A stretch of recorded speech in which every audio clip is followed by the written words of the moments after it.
Hello hello Vivaan, എല്ലാവർക്കും സുഖാണെന്ന് വിശ്വസിക്കുകയാണ്. എൻ്റെ പേര് ഫൈസൽ ഫൈസൽ സി എ. നാട്ടിലെ തൃശ്ശൂരാണ്.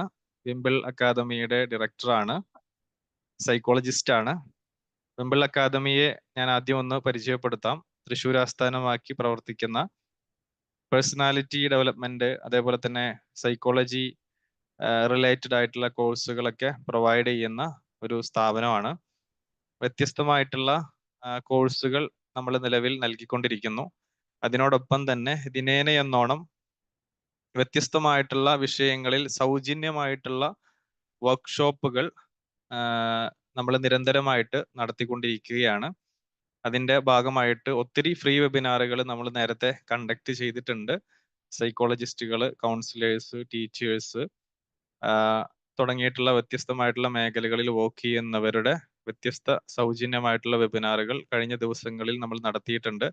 അതിന്റെ എല്ലാം റെക്കോർഡുകൾ നമ്മളുടെ വിംബിൾ അക്കാദമിയുടെ യൂട്യൂബ് ചാനലിൽ അവൈലബിൾ ആണ്. അതേപോലെ തന്നെ ഇന്ന് നടക്കുന്ന ഈ ഒരു വെബിനാറും റെക്കോർഡഡ് ആണ്. അത് നമുക്ക് നമ്മളുടെ വിംബിൾ അക്കാദമിയുടെ ചാനലിൽ അവൈലബിൾ ആയിരിക്കും.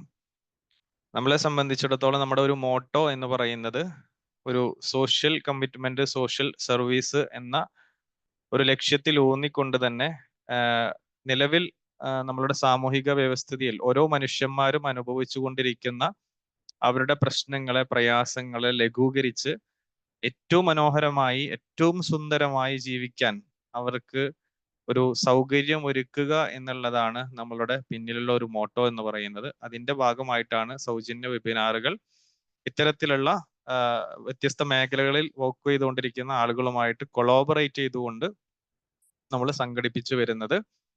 അതേപോലെ തന്നെ അതിന്റെ അടുത്ത ഒരു സ്റ്റെപ്പാണ് നമ്മൾ നൽകിക്കൊണ്ടിരിക്കുന്ന കോഴ്സുകൾ. ഈ കോഴ്സുകൾ ഏറ്റവും ഫീസിബിളായി, ഏറ്റവും കൺവീനിയന്റ് ആയി, ഇൻഎക്സ്പെൻസീവായി നമുക്ക് നമ്മളുടെ സ്കില്ലുകൾ ഡെവലപ്പ് ചെയ്യുക എന്ന ഒരു ഉദ്ദേശത്തിലാണ് നമ്മൾ പ്രൊവൈഡ് ചെയ്യുന്നത്. ഒരുപാട് പൈസയൊന്നും മേടിക്കാതെ, എന്നാൽ സാധാരണക്കാരായിട്ടുള്ള ആളുകളെ ഉദ്ദേശം വെച്ചുകൊണ്ട്, വിശേഷിച്ചും ഏതൊരു മനുഷ്യനെ സംബന്ധിച്ചിടത്തോളം അവരുടെ സ്കില്ലുകളെ ഡെവലപ്പ് ചെയ്യാതെ നമുക്ക് മുന്നോട്ട് പോകാൻ പറ്റില്ല.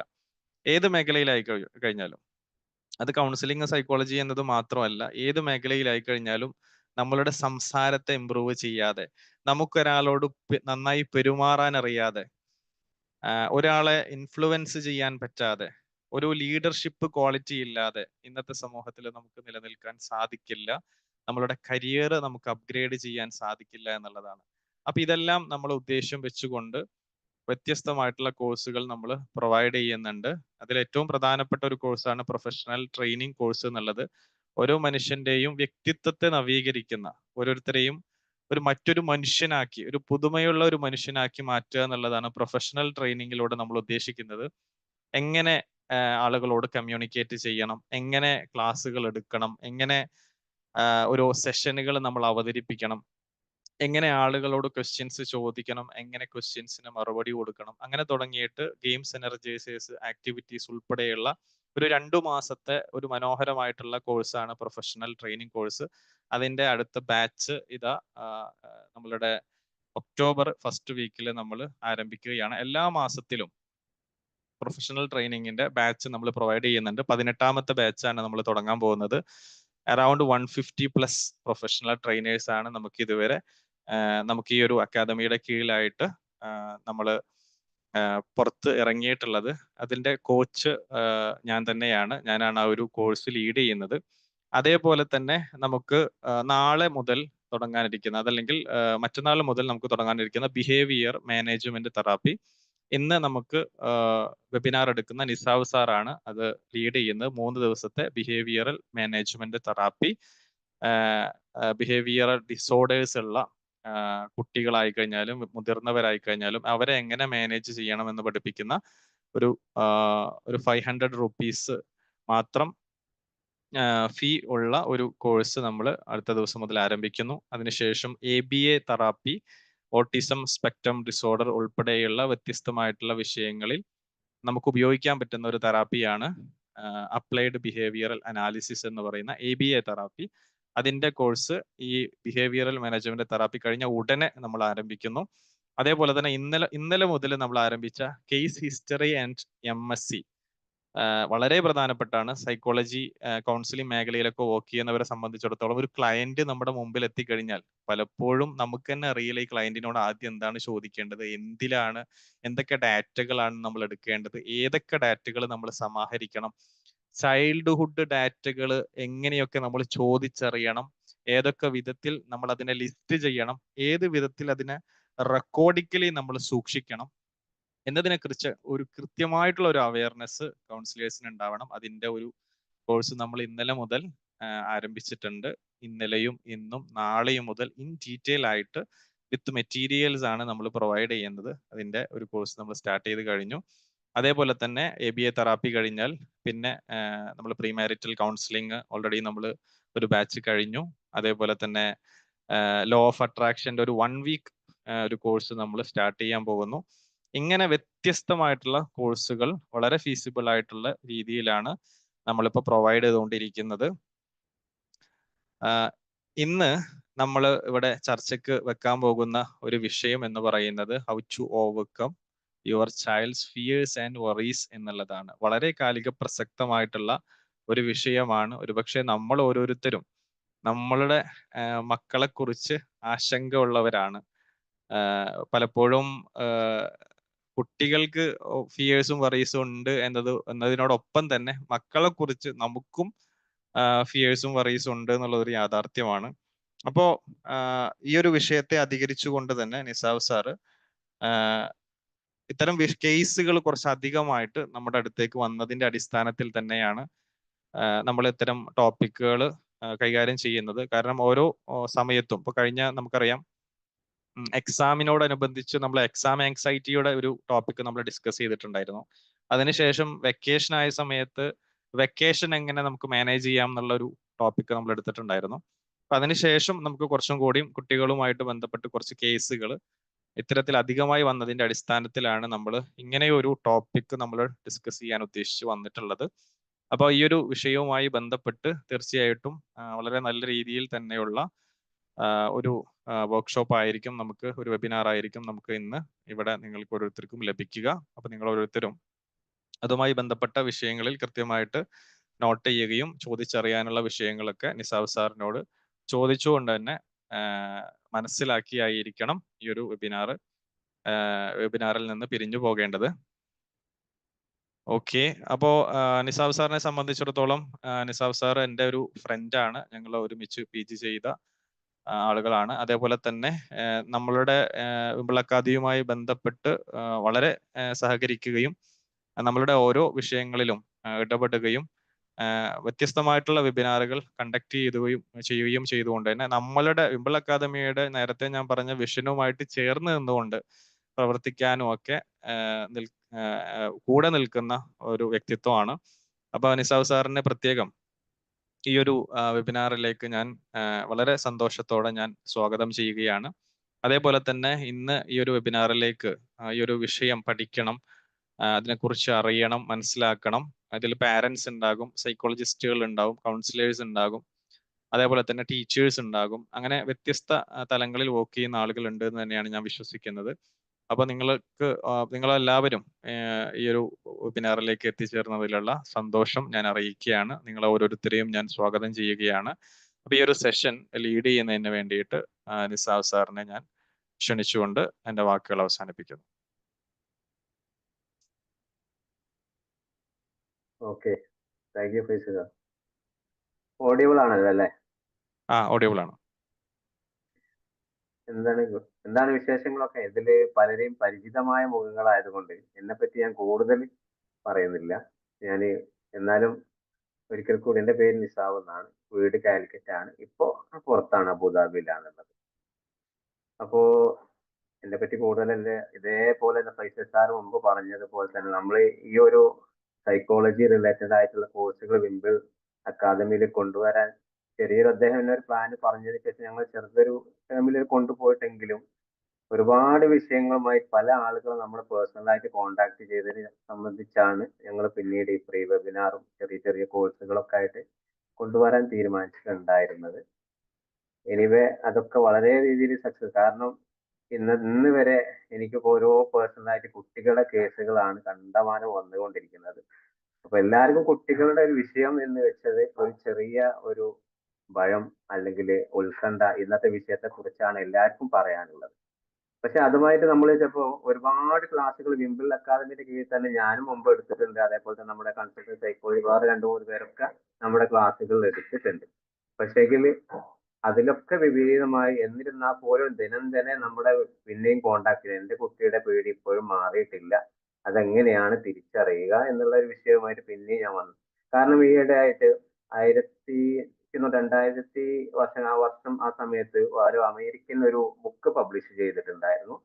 നമ്മുടെ കുട്ടികളുടെ ആങ്സൈറ്റി, വെറീസ് ഇതൊക്കെ എങ്ങനെ തിരിച്ചറിയാം, ആ തിരിച്ചറിയുന്നത് എങ്ങനെ നമുക്ക് അത് മാറ്റിയെടുക്കാം എന്നുള്ള ഒരു വിഷയമായിട്ട്. പക്ഷെ അത് എത്രത്തോളം അത് ആ പുസ്തകം പബ്ലിക്കിലേക്ക് വന്നിട്ടില്ലായിരുന്നു. അത് ഇപ്പോഴും അങ്ങനെ തന്നെ കിടക്കുകയാണ്. പക്ഷെ അതിൽ ഏറ്റവും നമ്മളിപ്പോ ഈ സമയത്ത് ഉപയോഗിക്കുന്ന CBT കണക്റ്റീവ് ആണ്. പക്ഷെ അത് കുട്ടികളിൽ പലരും അപ്ലൈ ചെയ്യാൻ അല്ലെങ്കിൽ ക്ലിനിക്കിൽ അപ്ലൈ ചെയ്യാൻ അവർക്ക് അറിയാത്തത് കൊണ്ടാണോ അത് ഫലവത്താവാത്തത് കൊണ്ടാണോ എന്ന് അറിയില്ല. CBTയുമായിട്ട് ഈ ബിഹേവിയറൽ കുട്ടികളുടെ ഇഷ്യൂസ് കണക്റ്റീവ് ആണ്. ആ കണക്റ്റീവ് ആകുമ്പോൾ ഒന്നുകൂടി കുട്ടികളുടെ ആങ്സൈറ്റി പെട്ടെന്ന് നമുക്ക് തിരിച്ചറിയാനും അത് തിരിച്ചറിഞ്ഞ് പെട്ടെന്ന് തന്നെ ഒരു ഏർലി ഇന്റർവെൻഷൻ കൊടുക്കുന്ന രീതിയിൽ നമുക്ക് മാറാനും കഴിയണം. അത് ശ്രമിക്കാത്തത് കൊണ്ടാണ് നമ്മുടെ കുട്ടികളുടെ ആങ്സൈറ്റി ഇപ്പോഴും നിലനിൽക്കുന്നതും നമുക്കത് തിരിച്ചറിയാൻ പറ്റാത്തതും ഉള്ള പ്രശ്നങ്ങൾ കാണാം. സാധാരണയായിട്ട് കുട്ടികൾക്ക് ഉണ്ടാവുന്ന പ്രധാനപ്പെട്ട ഒരു ആങ്സൈറ്റിയാണ് സ്കൂളിൽ പോകുന്ന കുട്ടികൾ പാഠപുസ്തകങ്ങൾക്ക് ഉണ്ടാവുന്ന ഒരു ഭയം ഉണ്ടാവും. അതേപോലെ തന്നെ പിന്നെ അതിനെപ്പറ്റി ഒരു ഉത്കണ്ഠ. പിന്നെ സാധാരണ മുതിർന്നവർക്ക് ഉണ്ടാവുന്ന ചില ഒരു ആങ്സൈറ്റിയാണ് എന്തെങ്കിലും പ്രവർത്തനങ്ങൾ ചെയ്യാൻ പോകുന്നതിന് മുമ്പ് തന്നെ ഇത് ചെയ്താൽ എനിക്ക് എന്തോ സംഭവിക്കാൻ പോകുന്നുള്ള ഒരു ആങ്സൈറ്റി സാധാരണ മുതിർന്നവരും കാണാം. ഉദാഹരണം പറയുകയാണെങ്കിൽ ഒരു സാധാരണ ഒരു വീട്ടമ്മയും ഒരു കുട്ടിയും ഒരു ട്രാഫിക്കിൽ ഒരു കടയിൽ ഷോപ്പിലേക്ക് പോകുന്നു. ആ സമയത്ത് ഈ കുട്ടി ഈ ഈ അമ്മ കടയിൽ നിന്ന് സാധനം വാങ്ങുന്ന സമയത്ത് കുട്ടി റോഡ് ക്രോസ് ചെയ്യാൻ സമയത്ത് ആ സമയത്ത് കുട്ടിക്ക് യാതൊരു ചിന്തയുണ്ടെങ്കിൽ പോലും ആ അമ്മക്ക് ഒരു ആങ്സൈറ്റി ഉണ്ടാവും, കുട്ടിക്ക് എന്തോ സംഭവിക്കാൻ പോകുന്നു. അന്നപ്പോ എന്താണ് ഫിസിക്കലി ആയിട്ട് അവിടെ അമ്മ റെസ്പോൺസ് ചെയ്യും, ഓടിച്ചെന്ന് കുട്ടിയുടെ കൈ പിടിക്കുകയോ അല്ലെങ്കിൽ വണ്ടി അവിടെ നിന്ന് വരുന്ന എന്ന ആ സംഭവം ഒന്ന് ക്ലിയർ ചെയ്യാൻ ശ്രമിക്കും. ഇവിടെ അതാണ് ഈ അമ്മയുടെ ആങ്സൈറ്റി എന്ന് പറയുന്നത്. പക്ഷെ ഇതേ സമയം ആ കുട്ടിക്ക് എനിക്ക് അപ്പുറത്തേക്ക് കടക്കാൻ പറ്റുമോ എന്നുള്ള ഭയം ആ കുട്ടിക്ക് ഉണ്ടെങ്കിൽ നമ്മൾ അത് ശ്രദ്ധിക്കണം. കാരണം ട്രാഫിക് ഒക്കെ ഓക്കെയാണ്, വണ്ടി വരുന്നില്ല. പക്ഷെങ്കിൽ വണ്ടിക്കൊക്കെ വരുന്നെങ്കിൽ ഒന്ന് പേടിച്ച് മാറിയേക്കാം. പക്ഷെ ഒന്നും വരാത്ത സമയത്ത് എനിക്ക് അപ്പൊ റോഡ് സേഫ് ആയിട്ട് മുറിച്ച് കടക്കാൻ പറ്റുമോ ഇല്ലയോ എന്നുള്ള വിഷയം ഉണ്ടെങ്കിൽ അവിടെ ആ കുട്ടിക്ക് ഒരു സോഷ്യൽ ആങ്സൈറ്റി ഉണ്ട് എന്ന് നമ്മൾ മനസ്സിലാക്കണം. അതേപോലെ ഈ ആങ്സൈറ്റി ഉള്ള സമയത്ത് കുട്ടികൾക്ക് ചില ശാരീരികമായിട്ടുള്ള പിന്നെ ചേഞ്ചസ് ഒക്കെ വരും. ആ സമയത്ത് കുട്ടിക്ക് ബ്രീത്തിങ്ങിന്റെ ലെവല് കൂടും. അതുപോലെ തന്നെ ഹൃദയമിടിപ്പ് വർദ്ധിപ്പിക്കും. അതുപോലെ ഈ പേശികൾ ഒന്നായിട്ട് ഒരു പിടിമുറും, അല്ല വളരെ ടൈറ്റ്നെസ് ആയി കാണപ്പെടും. അതുപോലെ ചില കുട്ടികൾ ഭയങ്കര വിയർക്കുന്നതായിട്ട് കാണാം.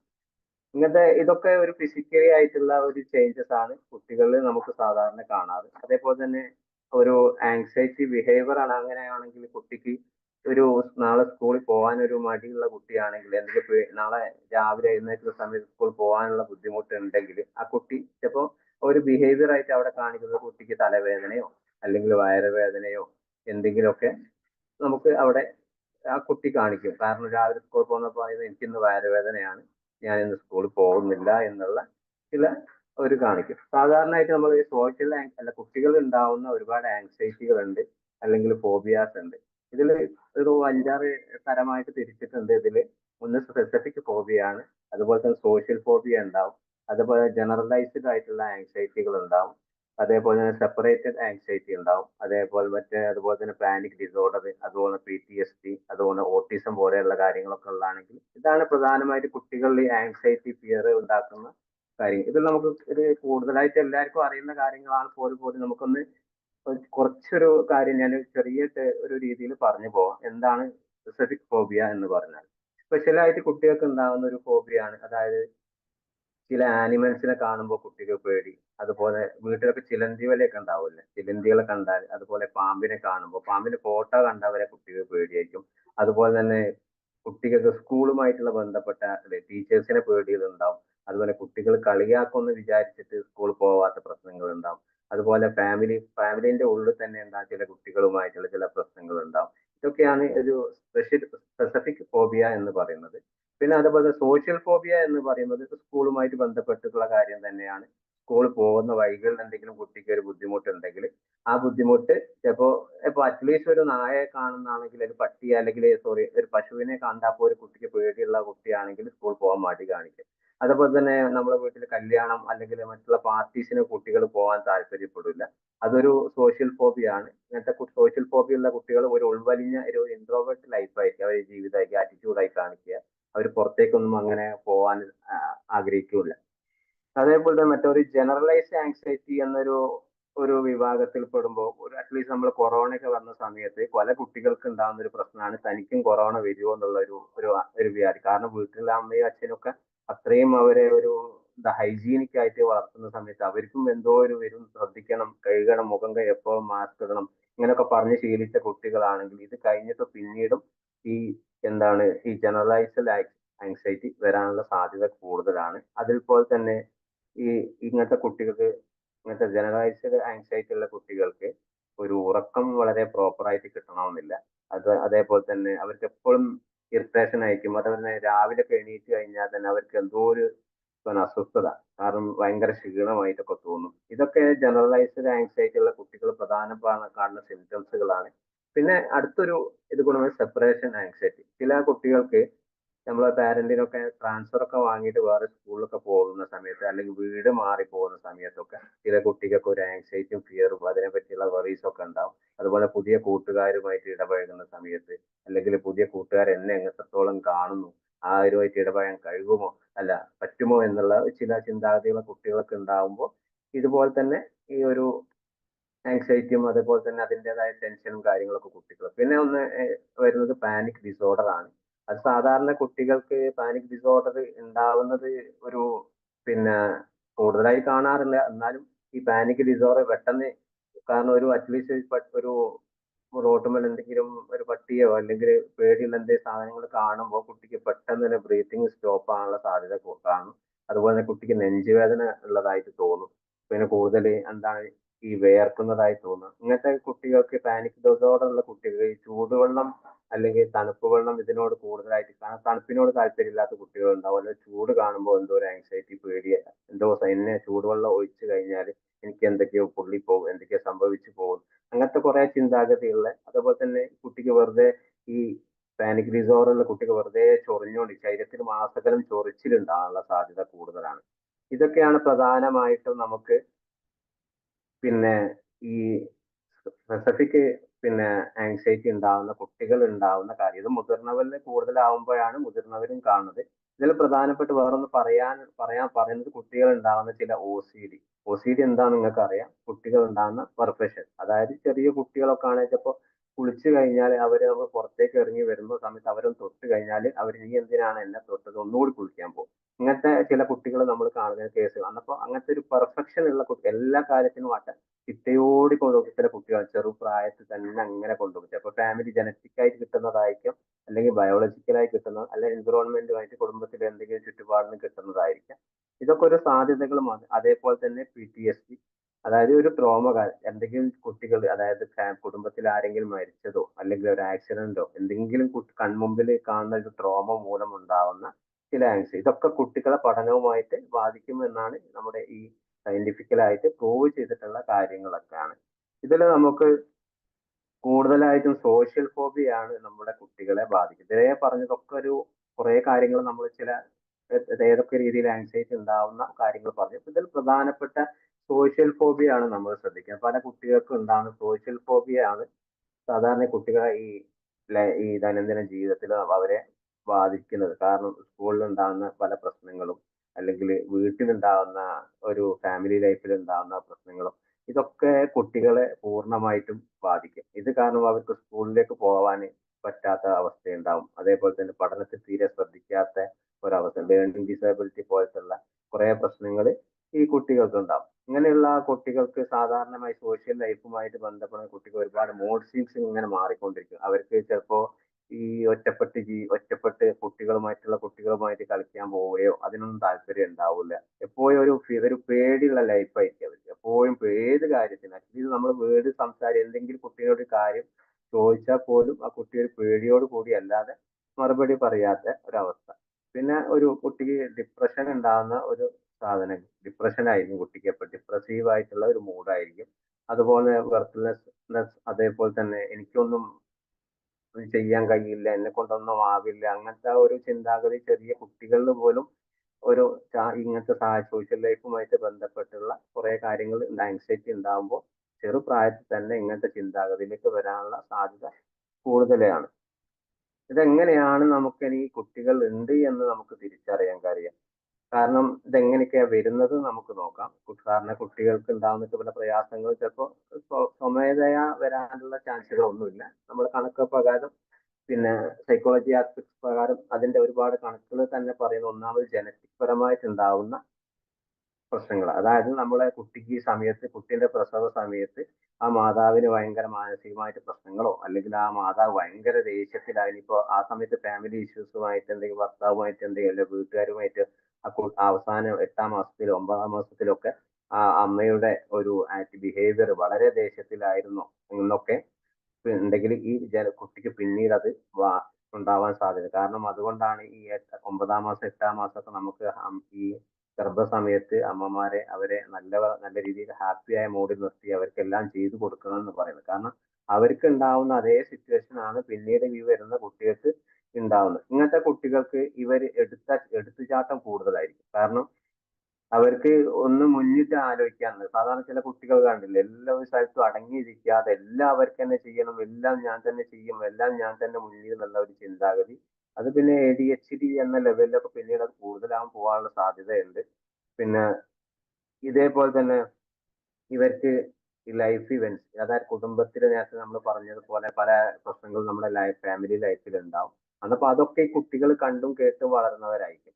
അന്നപ്പോ ആ സാഹചര്യം അവര് ജീവിതത്തിൽ അറ്റ്ലീസ്റ്റ് നമ്മള് ഭാര്യ ഭർത്താവ് തമ്മിൽ ചിലപ്പോൾ ഒരു അടിപിടി കൂടുകയാണ്, അല്ലെങ്കിൽ ചെറിയ സംസാരം നടത്തുകയാണെങ്കിലും ആ കുട്ടികൾ അത് ക്യാച്ച് ചെയ്യും. സാധാരണ നമ്മൾ മൈന്യൂട്ട് ആയിട്ട് പോലും ശ്രദ്ധിക്കാത്ത പല കാര്യങ്ങളും നമ്മുടെ മക്കള് അത് നോട്ട് ചെയ്തിട്ട് അവര് ഒരു മൈൻഡിലേക്ക് വെക്കും. എന്നിട്ട് അവർ അതിനെപ്പറ്റി ഇങ്ങനെ ചിന്തിച്ചെടുക്കും. നമ്മൾ പറയും ഇവര് കുട്ടിയല്ല എന്ത് ചിന്തിക്കാന്, പക്ഷെ ആ രീതിയിലല്ല. പക്ഷെ ചെറിയ കുട്ടികളെ ഒരു ബ്രെയിൻ വളർച്ചയ്ക്ക് ശേഷം 3 വയസ്സ് 4 വയസ്സ് ശേഷം തന്നെ നമ്മളെ ഓരോ കുട്ടികളും നമ്മളെ വീട്ടില് നമ്മളെ ചുറ്റുപാടിൽ ഉണ്ടാകുന്ന ഓരോ കാര്യങ്ങളും അവർ മൈൻഡിലേക്ക് വെച്ചിട്ട് പിന്നീട് വർഷങ്ങൾക്ക് ശേഷം അവർ പറയും, അല്ലെ 1 2 വർഷം അച്ഛനും അമ്മയും ഒന്നും അടി ഇതാക്കിയില്ലായിരുന്നു, ഒന്ന് അതുവരെ പോലെ നല്ല രീതിയിൽ സംസാരിച്ച് ഞങ്ങളോട് കൂടെ കളിച്ചില്ലായിരുന്നു, കുട്ടികളെ പിന്നീട് എപ്പോഴെങ്കിലും നമ്മളോട് പറയും.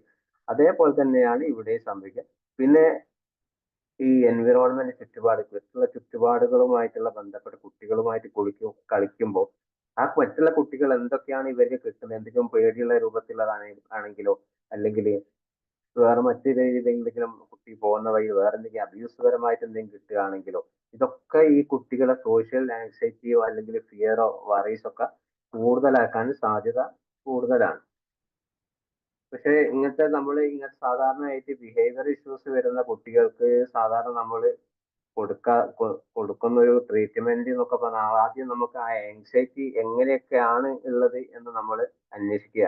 ഇവിടെയാണ് നമ്മളെ ശരിക്കും ഞാൻ ഇതുവരെ പറഞ്ഞ നിങ്ങൾ എല്ലാവരും കേട്ട് കഴിഞ്ഞ കാര്യങ്ങളായിരുന്നു. പക്ഷെ ഇവിടെ നമ്മളൊരു CBT മെത്തേഡ് ഉപയോഗിച്ചിട്ട് നമ്മൾ ഇവിടെ മുതൽ നമ്മൾ ശ്രദ്ധിക്കണം.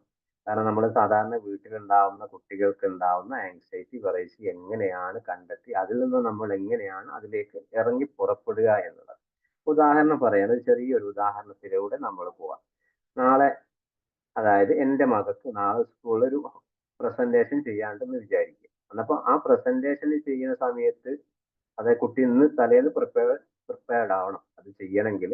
ആ സമയത്ത് കുട്ടിക്ക് എന്താണ് നോർമൽ ആയിട്ടുള്ള ഒരു ചിന്താഗതി, ഞാനത് ചെയ്താൽ ശരിയാവുമോ എന്നുള്ള ചിന്താഗതിയുള്ള കുട്ടിയാണെങ്കിൽ ഞാനത് ചെയ്ത് ക്ലാസ്സിൽ പോയാൽ അത് തെറ്റും. അത് തെറ്റിക്കഴിഞ്ഞാൽ എന്നെ കുട്ടികൾ കളിയാക്കും, ടീച്ചർ ചിലപ്പോൾ എന്നെ അടിക്കും. അത് ആ കുട്ടിയുടെ മനസ്സിലുള്ള ഒരു തോട്ട്സ് ആണ്. അതായത് നമ്മുടെ CBT പറയുന്നത് പഠിച്ചവർക്കറിയാം, ഓട്ടോമാറ്റിക് തോട്ട്സ്, അത് ഓട്ടോമാറ്റിക് വരും.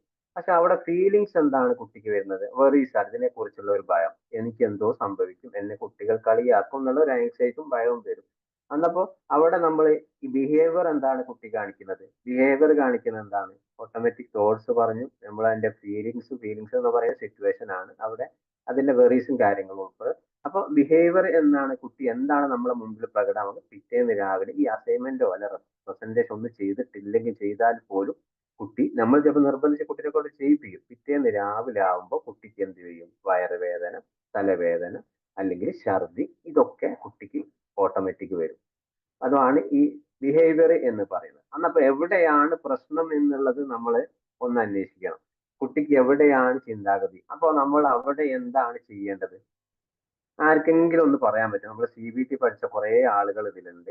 ഈ ഒരു സിറ്റുവേഷൻ ഞാൻ ഇവിടെ പറഞ്ഞു. അന്നപ്പോ ആ സിറ്റുവേഷൻ നമുക്ക് എങ്ങനെ ഒന്ന് റീക്രിയേറ്റ് ചെയ്യാം? ഈ കുട്ടിയുടെ ഓട്ടോമാറ്റിക്സ് തോട്ട്സ് നമുക്ക് എങ്ങനെ മാറ്റാം? ആർക്കെങ്കിലും ഒന്ന് ഇടപെടാൻ പറ്റുമോ? 2 മിനിറ്റ്.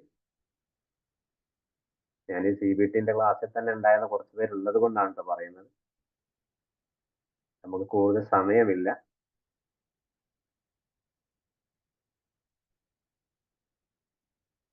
ഓക്കെ, ഒരാൾ പറഞ്ഞു നോ ഐഡി.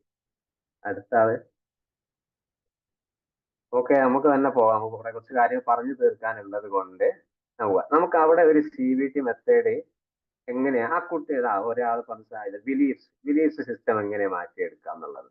അതേ സമയത്ത് നമ്മൾ കുട്ടി പ്രസന്റേഷൻ ചെയ്തു, രാവിലെ സ്കൂളിൽ പോകുന്ന സമയത്ത് അവിടെ നമുക്ക് നിർബന്ധിച്ച് കുട്ടീനെ പറഞ്ഞേക്കുന്ന പ്രകാരം ആ കുട്ടിയെ ഇങ്ങനെ നമുക്ക് ഈ രാവിലെ സമയം എന്തുകൊണ്ടാണ് ഈ സ്കൂളിൽ വയറുവേദനയാണോ, ഇതപ്പോ ഇന്ന് രാവിലെ ഉണ്ടായത്, കാര്യങ്ങളൊക്കെ ചോദിച്ചറിഞ്ഞതിന് ശേഷം ശരിക്കും ഒരു വിഷയം കുട്ടിക്ക് നമ്മളത് ചോദിക്കാം. നിനക്ക് ഇന്ന് ക്ലാസ് പോകുമ്പോൾ ഹോംവർക്കിന്റെ വിഷയമായിട്ട് ബന്ധപ്പെട്ട നമുക്കൊരു ഊഹം വെച്ച് അറിഞ്ഞു കഴിഞ്ഞാൽ ഈ അതുമായിട്ട് ബന്ധപ്പെട്ട എന്തെങ്കിലും വിഷയമാണോ എന്ന് കുട്ടി ചിലപ്പോ നമ്മൾ ഒന്ന് കുറച്ച് ഡീപ്പായിട്ട് നല്ല രീതിയിൽ ചോദിക്കുക, കുട്ടി പറയും അതാണ് വിഷയം എന്ന് പറഞ്ഞാല് നമുക്ക് ആ കുട്ടിയോട് എന്താണ് പറയാൻ പറ്റുക? നമ്മുടെ CBT മെത്തേഡ് ഉപയോഗിച്ച് സിസ്റ്റം ബേസ് ആയിട്ട് കുട്ടിയോട് നമുക്ക് ചോദിക്കാം.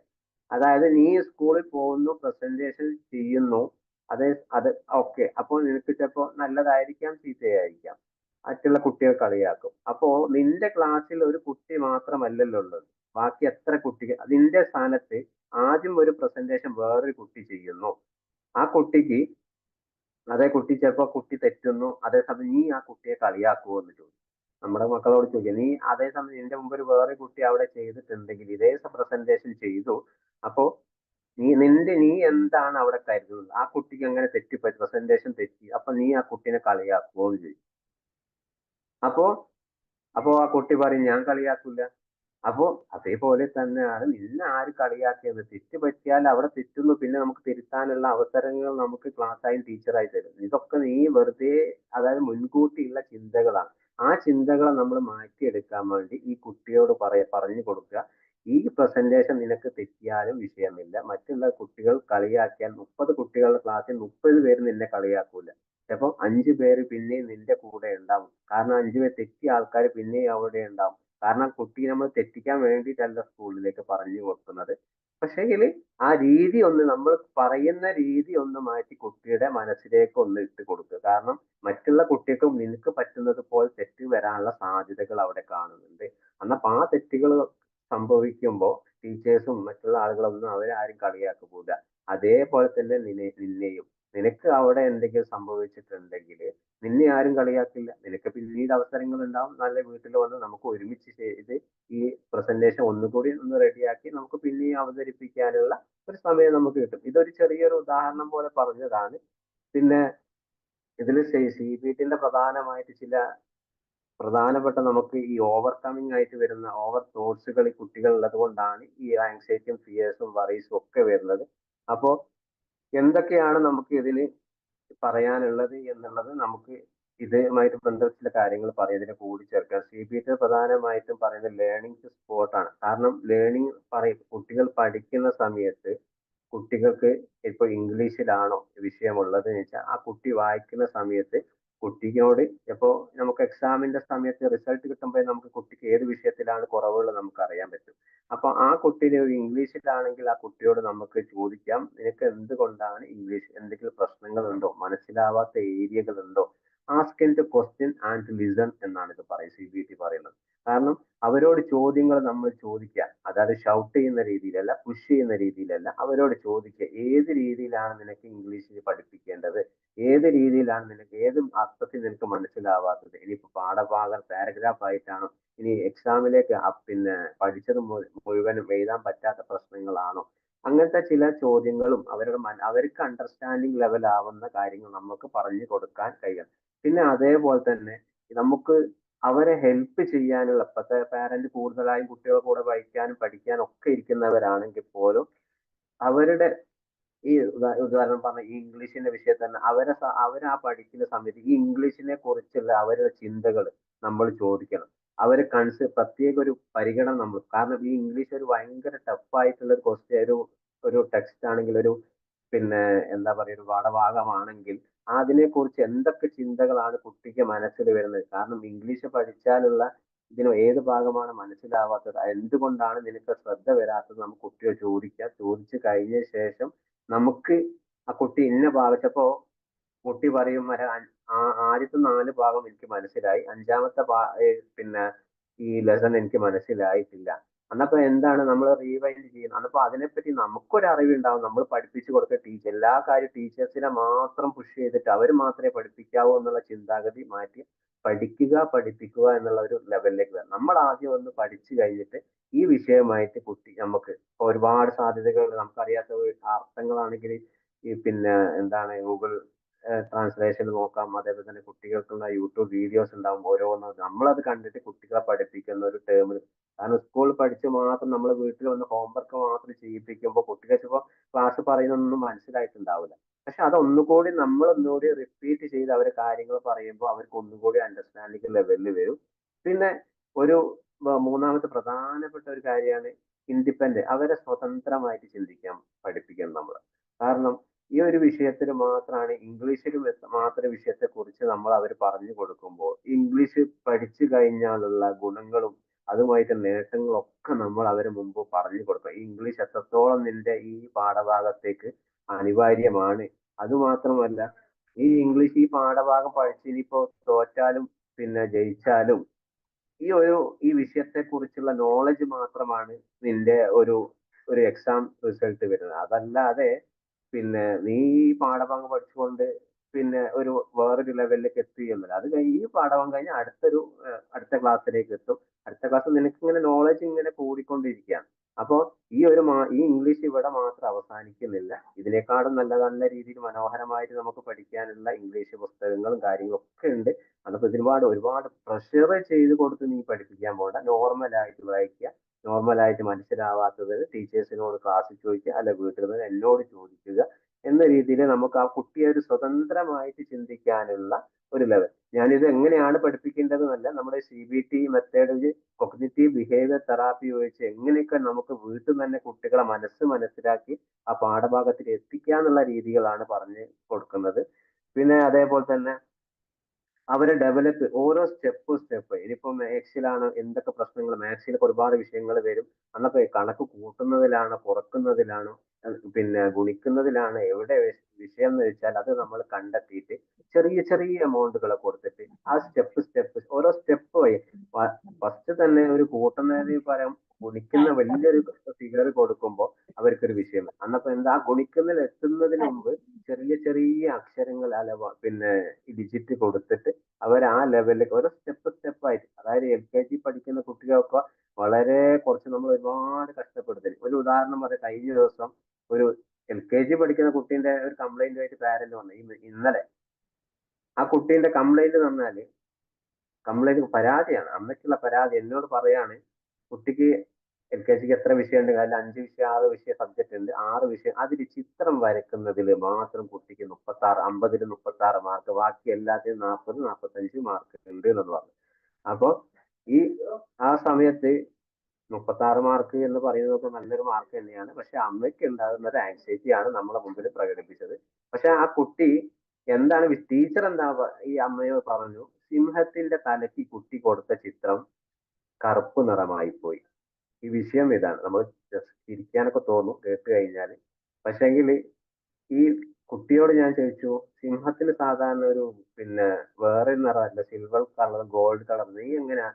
അപ്പോ ആ കുട്ടി പറയാ, അത് സിംഹം എന്നല്ല, ഞാൻ കണ്ട സിംഹം കറുപ്പ് നിറമാണ്. അപ്പോൾ ഞാൻ ആ കുട്ടിയോട് ഓൺലൈനിൽ വിളിച്ച് റൂമിലൊക്കെ കാണിച്ചു കൊടുത്ത് കുട്ടിക്ക് ഈ സിംഹത്തിന്റെ ചിത്രം ഇതല്ല ഇത് സിംഹം എന്നല്ല. പിന്നെ ഞാൻ തിരിച്ചു ആനയുടെ ചിത്രം കാണിച്ചു കൊടുത്തു. അപ്പൊ ആ കുട്ടി ഇതാണ് സിംഹം, ഞാൻ അതുകൊണ്ടാണ് കറുപ്പ് കൊടുത്തത്. ടീച്ചർ മാർക്ക് തരാത്തത് ടീച്ചറെ തെറ്റാണ്. കണ്ടില്ലേ, ഇതിപ്പോ ഇവിടെ ഇപ്പൊ ആരെ തെറ്റാണ്? അതാണ് നമ്മൾ പറയുന്നത്. ഓരോ സ്റ്റെപ്പ് വഴി കുട്ടികളുടെ അണ്ടർസ്റ്റാൻഡ് ഇതാണ് സിംഹം, ഇതാണ് ആന എന്ന് പറഞ്ഞ് മനസ്സിലാക്കണം. കാരണം കുട്ടികളെ സിംഹം എന്ന് പറയും, ലയൺ എന്ന് പറയുന്ന സാധനം ചിത്രത്തിൽ കാണിച്ചു കൊടുക്കണം കുട്ടിക്ക്. ചിലപ്പോ ആ കുട്ടി ചിത്രം കാണിച്ചിട്ടുണ്ടാവില്ല, ചിലപ്പോ കാണിച്ചത് മാറിപ്പോയിട്ടുണ്ട്. ആ ടീച്ചർ പെട്ടെന്ന് ലയൺസ് എന്ന് പറയുന്നത് അടുത്ത എലിഫന്റ് എന്ന് പറഞ്ഞിട്ടുണ്ട്. അപ്പൊ കുട്ടിക്ക് അങ്ങോട്ടും ഇങ്ങോട്ടും ഒരു കൺഫ്യൂഷൻ വന്നു. ആ കൺഫ്യൂഷൻ കാരണം കുട്ടിക്ക് ഈ ചിത്രത്തില് ആനയുടെ കറുപ്പ് നിറം ഈ സിംഹത്തിന്റെ തലയിൽ കൊടുത്തു. അന്നപ്പോ ഇത് കുട്ടീന്റെ കുറ്റാണോ? എന്നിട്ട് കുട്ടീന്റെ പരാതി, കുട്ടി പഠിക്കുന്നില്ല. അത്യാവശ്യം 50ന് 36 മാർക്കാണ്, നിങ്ങൾ ആലോചിക്കണം. നല്ല മാർക്കാണ്. അതൊരു പരാതിയായിട്ട് നമ്മുടെ വിംബിൾ അക്കാദമിന്റെ കീഴിലൂടെ വന്ന ഒരു പാരന്റ് കംപ്ലൈന്റ് ഇന്നലെ വന്ന സംഭവം. അതേപോലെയാണ് ഓരോ കാര്യം. എന്തിനും നമ്മളൊരു ജഡ്ജ്മെന്റ് രീതിയിൽ അവരുമായിട്ട് സംസാരിക്കരുത്. പല കാരണങ്ങളുണ്ട്, കുട്ടിക്ക് പല പ്രശ്നങ്ങളൊക്കെ ഉണ്ട്. നമ്മളൊന്ന് കൂടുതലായിട്ട്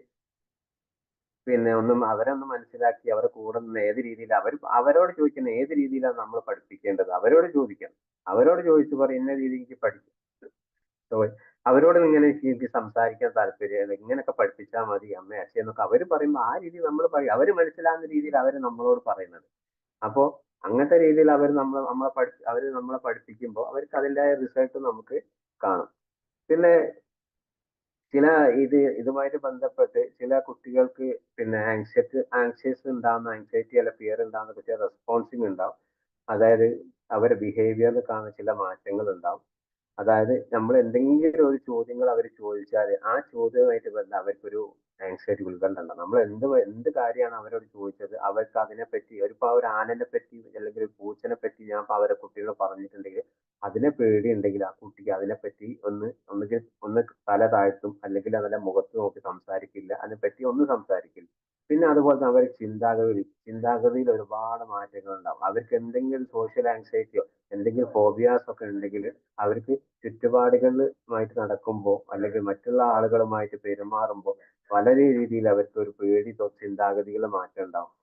പിന്നെ അതേപോലെ തന്നെ നമ്മൾ ഇപ്പോഴത്തെ ഈ ഒരു സമയത്ത് എന്ന് പറയുമ്പോൾ ഇങ്ങനത്തെ പേടിയുള്ള കുട്ടികൾ നമ്മളെ വീട്ടിൽ അറ്റ്ലീസ്റ്റ് ഒരു ഭക്ഷണം കഴിക്കുന്ന ഒരു ടേബിളിൽ പോയി സാധാരണ ഭക്ഷണം കഴിക്കുന്ന ഒരു പ്ലേറ്റ് ഒക്കെ അങ്ങോട്ടൊക്കെ മാറ്റി വെക്കുന്ന കുട്ടിയാണെങ്കിൽ ഒരു സുപ്രഭാതത്തിൽ ആ ഭക്ഷണം കഴിച്ച് പകുതി കഴിച്ച് ഭക്ഷണം അവിടെ ഇട്ട് പോവുക. അതുപോലെ തന്നെ സാധാരണ കൈ കഴുകുന്നത് ഇപ്പോൾ സാധാരണ കിച്ചണിൽ വാഷ് ബേസിൽ കഴുകുന്ന ഒരാളാണ് കുട്ടിയാണെങ്കിൽ തിരിച്ച് നേരെ പൊസിഷൻ മാറി വേറെ പുറത്ത് പോയി കൈ കഴുകുക. അങ്ങനത്തെ ഒരു ബിഹേവിയർ കുട്ടികളിൽ കാണിക്കുന്നുണ്ടെങ്കിൽ സഡൻലി ആയിട്ട് വരുന്നതാണെങ്കിൽ നമ്മൾ ശ്രദ്ധിക്കണം. കുട്ടിക്ക് എന്തോ ഒരു ആങ്സൈറ്റിയോ എന്തിനോ പറ്റിയുള്ള ഒരു ഭയോ കുട്ടികളിൽ ഉണ്ട് എന്നുള്ളത്. പിന്നെ ആൾട്ടർനേറ്റീവ് ആയിട്ട് ഈ ചിന്തകൾ ഇങ്ങനെ മാറിക്കൊണ്ടിരിക്കും. ഒരു കാര്യം നമ്മൾ ഒരു പുസ്തകം കണക്ക് പഠിക്കാൻ എടുത്തിട്ട് കുട്ടി അരമണിക്കൂർ ആകുന്നില്ല, അത് 10 മിനിറ്റ് നോക്കിയിട്ട് അടുത്ത സബ്ജക്റ്റിലേക്ക് പോകുന്നു. അങ്ങനെ ഒരു ദിവസം എത്ര സബ്ജക്റ്റ് ഉണ്ടോ ഒക്കെ കുട്ടി മാറി മാറി റിപ്പീറ്റഡ് ആയിട്ട് ഇങ്ങനെ ഒരേ സബ്ജക്റ്റ് നമ്മൾ പഠിക്കുമ്പോൾ സാധാരണ ഒരു കുട്ടി പഠിക്കാൻ 1 2 സബ്ജക്റ്റ് കാര്യമായിട്ട് പഠിക്കും, അത് കഴിഞ്ഞ് ബാക്കിയുള്ള അവിടെ ഇട്ടേക്കും. പക്ഷെ ഇങ്ങനത്തെ ആങ്സൈറ്റി ഫിയർ ഉള്ള കുട്ടികൾ എല്ലാ സബ്ജക്റ്റുകളും മാറി മാറി നോക്കും. കാരണം അവർക്കൊരു ചിന്തകൾ മാറുകയാണ്. കാരണം ഇന്നത് പഠിച്ചാലേ ശരിയാകും, അത് പഠിച്ചാൽ ശരിയാവില്ല, ഇത് പഠിച്ചാൽ ശരിയാവില്ല എന്നുള്ള ചിന്ത ഉള്ളത് കൊണ്ട് തന്നെ നമുക്ക് എന്ത് ചെയ്യാം, അവരെ ഒരു ആങ്സൈറ്റി ഈ ലെവലിലൊക്കെ ഉണ്ടെങ്കിൽ കുട്ടികൾക്ക് നമുക്ക് മനസ്സിലാക്കാൻ കഴിയും പിന്നെ ഇങ്ങനത്തെ ആങ്സൈറ്റി ഉള്ളതാണെന്ന്. പിന്നെ ഇവർക്ക് നമുക്ക് ഒരുപാട് ചെറിയ കുട്ടികളൊക്കെ ആണെങ്കിൽ ഈ ആങ്സൈറ്റി ഉണ്ടെന്ന് ഏത് കാര്യത്തിലാണ് പേടി എന്നൊക്കെ ഉണ്ടെങ്കിൽ നമുക്ക് പറഞ്ഞു കൊടുക്കാനുള്ള ചെറിയ ചെറിയ റിവാർഡുകളൊക്കെ ഉപയോഗിച്ച് കുട്ടികൾക്ക് പറഞ്ഞു കൊടുക്കാം. ഇന്നതൊക്കെ ചെയ്ത് കഴിഞ്ഞാൽ ഇന്നത് വാങ്ങിത്തരാം, ഗിഫ്റ്റ് ആയിട്ട് രൂപത്തിലൊക്കെ അവർക്ക് കൊടുക്കുന്ന രീതി ചെറിയ കുട്ടികളൊക്കെ ആണെങ്കിൽ. വലിയ കുട്ടികളാകുമ്പോൾ നമുക്ക് അതിനനുസരിച്ച് നമുക്ക് നോക്കേണ്ടി വരും. പിന്നെ ഞങ്ങൾ നേരത്തെ പറഞ്ഞതുപോലെ തന്നെ ഒരു CBT ബന്ധപ്പെട്ട് നോക്കുകയാണെങ്കിൽ പ്രധാനമായിട്ടും അവരെ ഒരു സ്റ്റെപ്പ് ആയിട്ടാണ് അവരെ നമ്മൾ കണ്ടെത്തേണ്ടത്. അവരുടെ ആങ്സൈറ്റി എന്താണെന്നും അവരുടെ നിലവിലുള്ള ഓട്ടോമാറ്റിക് തോട്ട്സ് എന്താണെന്ന് നമ്മൾ കണ്ടെത്തിയിട്ട് പിന്നെ ഐഡന്റിഫൈ ചെയ്യണം. കാരണം കുട്ടിക്ക് ഏതൊക്കെ രീതിയിലുള്ള ചിന്തകളാണ് നിലവിലുള്ളത് അത് നമ്മൾ കണ്ടെത്തണം. അറ്റ്ലീസ്റ്റ് നമ്മുടെ കുട്ടികളോട് ഒരു ദിവസം ഒരു 5 മിനിറ്റ് എങ്കിലും സ്പെൻഡ് ചെയ്യാൻ എന്തുകൊണ്ടാണ് ഈ മെന്റൽ ഹെൽത്ത് ടീം പറയുന്നത്? കാരണം അവരുടെ കുട്ടികളുടെ മനസ്സിലെ ചിന്താഗതികൾ നമ്മൾ തിരിച്ചറിഞ്ഞിട്ട് അവർക്കെതിരെ അവർ കൂടെ നിന്ന് പ്രവർത്തിക്കണം. കൂടെ നിന്ന് പറഞ്ഞാൽ അവർ നല്ലൊരു റിസൾട്ട് നമുക്ക് കാണും. കാരണം അവർക്ക് അവർക്ക് ഒരുപാട് അൾട്ടിമേറ്റ് ആയിട്ടുള്ള ഗോൾസുകൾ ഉണ്ടാവും. അതായത് അറ്റ്ലീസ്റ്റ് ഒരു നമ്മൾ സ്കൂളിൽ തന്നെ ഒരുപാട് സ്കൗട്ട്, അതുപോലെ തന്നെ ചെറിയ ചെറിയ ആക്ടിവിറ്റീസുകൾ, ഇതൊക്കെ മാറി നിന്ന് പെൺകുട്ടികൾ ഉണ്ടാവും, ആൺകുട്ടികളും ഉണ്ടാവും. പക്ഷെ ഇവർക്ക് അതിലൊക്കെ ഒരു പങ്കെടുക്കാനുള്ള താല്പര്യവും ഉണ്ടാവും. പക്ഷെ വീട്ടുകാരെന്ത് അവരെ പറയും, നീ അതിലൊന്നും ചേരാൻ, നിനക്കതൊന്നും പറ്റില്ല എന്നുള്ള ഒരു ട്രൊമാറ്റിക് ആയിട്ടുള്ള ഒരു ട്രിഗർ അവരെ മനസ്സിൽ കൊടുത്തു. എന്നാൽ അവർ ഇതിൽ കാര്യത്തിലൊക്കെ ബാക്കപ്പ് ആയിട്ടുണ്ട്. എന്നപ്പോ അവർ അൾട്ടിമേറ്റ് ഗോളുകൾ നമ്മൾ തിരിച്ചറിയണം. കുട്ടികളെ, ചെറിയ കുട്ടികളാകുമ്പോൾ നമ്മൾ എന്ത് ചെയ്യും, അവർക്കും ഗോൾസുകൾ ഉണ്ട്.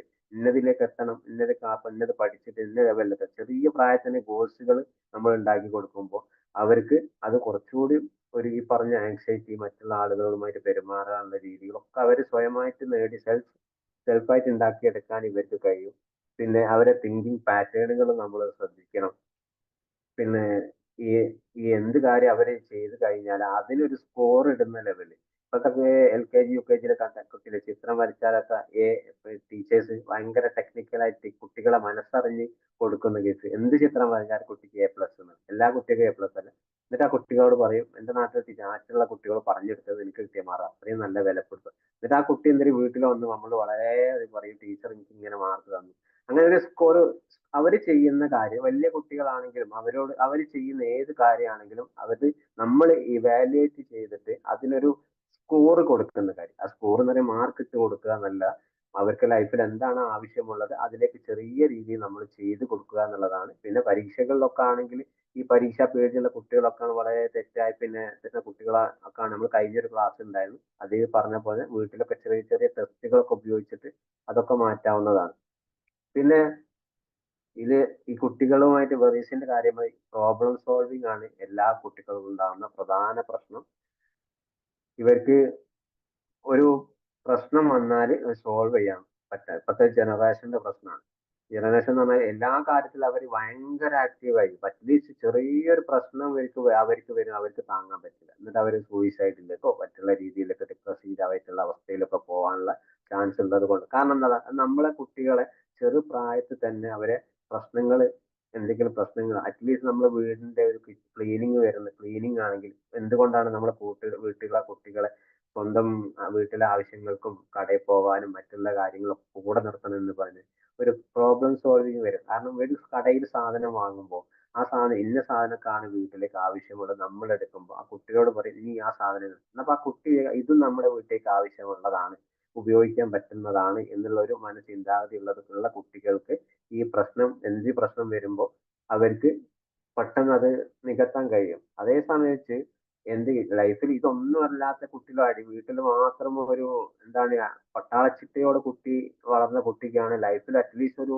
10ാം ക്ലാസ് പോലും അവിടെ ഒരു വിഷയത്തിൽ ഒരു ഫെയിൽ ആയാൽ പോലും വളരെ ഡിപ്രസീവ് ആവും. കാരണം എന്താണ്, കുട്ടി ആ ലെവലിലാണ് മുന്നോട്ട് ഇതുവരെ പോയി. കാരണം വീട്ടുകാരെ ഇഷ്ടത്തിന് പഠിക്കുന്നു, പക്ഷെ എന്തെങ്കിലും ജസ്റ്റ് ഒരു മാർക്ക് പോലും കുറഞ്ഞാൽ പോലും കുട്ടിക്ക് ഭയങ്കര ടെൻഷൻ. അത് അവിടെ റിക്കവറി ചെയ്യാൻ കുട്ടിക്ക് കഴിയില്ല.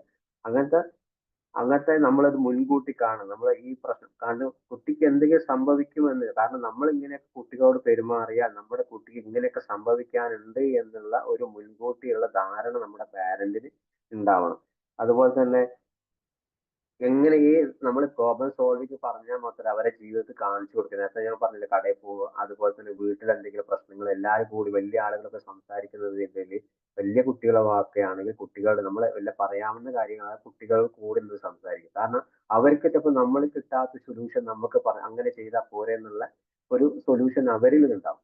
അപ്പൊ അതുകൂടി നമ്മളെ ഒരു സാധാരണ നമ്മളെ കുട്ടികൾ ഓടിച്ചു വിടാറ് അങ്ങനെ, ഈ കുട്ടിയാണ് കേൾക്കാനായിട്ടില്ല, അതിന് പ്രായമായിട്ടില്ല. പക്ഷെ അതിന് പകരം നമ്മുടെ എന്ത് പ്രശ്നം വരുമ്പോൾ നമ്മുടെ കൂടെ ഫാമിലിന്റെ കൂടെ ആ കുട്ടികളെ നിർത്തിയിട്ട് അവരിൽ നിന്നും അഭിപ്രായങ്ങൾ ചോദിക്കുന്നത് നല്ലതാണ്. അത് ഏജ് അബോ 15-16 ആ ലെവലിലാകുമ്പോൾ കുട്ടികളെ അവരെ കൂടുതലായിട്ട്, കാരണം അവര് വ്യക്തി എന്ന നിലയിൽ വളർന്നു കഴിഞ്ഞു, അവർ ഗ്രോ ആയി. നിങ്ങളെ ആവശ്യം, പാരന്റിന്റെ ആവശ്യം അവർക്ക് ഉണ്ടാവില്ല.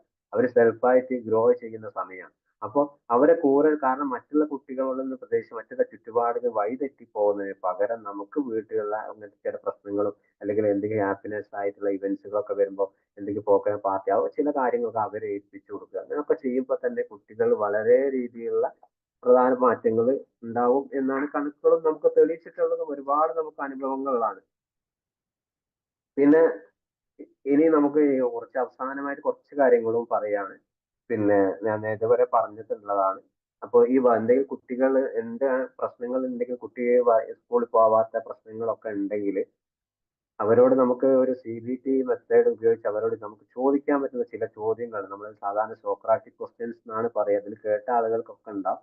പക്ഷെ അതിന് വ്യത്യസ്തമായി കുട്ടികളോടൊന്നും വലിയ മുതിർന്നവരോട് ചോദിക്കുമ്പോഴൊന്നും നമുക്ക് ചോദിക്കാം.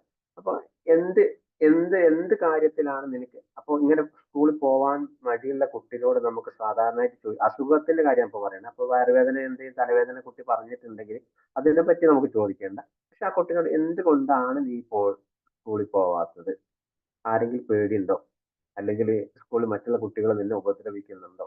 അല്ലെ പോകുന്ന വഴിയിൽ എന്തെങ്കിലും ബുദ്ധിമുട്ടുകൾ ഉണ്ടോ? അങ്ങനത്തെ എന്തെങ്കിലും. അതേപോലെ തന്നെ നിന്നെ ആരെങ്കിലും ഉപദ്രവിക്കുന്നുണ്ടോ? പിന്നെ അതേപോലെ പിന്നെ ഇതൊന്ന് മാറ്റി ഒന്ന് വേറെ രീതിയിൽ ചിന്തിക്കാൻ. ഇന്ന് നീ സ്കൂളിൽ പോയില്ലെങ്കിൽ നാളെ ഇതുപോലെ പോലെ നിനക്ക് സംഭവിക്കുമോ? അതായത് ഇന്ന് ഒരു കാരണം നീ പറഞ്ഞു സ്കൂളിൽ പോകുന്നില്ല വയറുവേദന. അപ്പൊ നാളെയും നിനക്ക് വയറുവേദന വന്നാലും നീ സ്കൂൾ അപ്പൊ എത്ര ദിവസം 2 ദിവസം സ്കൂളിൽ പോയി. അപ്പൊ നമുക്ക് എന്താ നമുക്ക് ഡോക്ടറെ പോയി കാണാം. അപ്പൊ ഡോക്ടറെ കാണിക്കാൻ പോകുമ്പോൾ കുട്ടി പറയും എനിക്ക് ഡോക്ടറെ പോയി കാണിക്കണമെന്നില്ല കുറച്ച് കഴിഞ്ഞാൽ മാറും.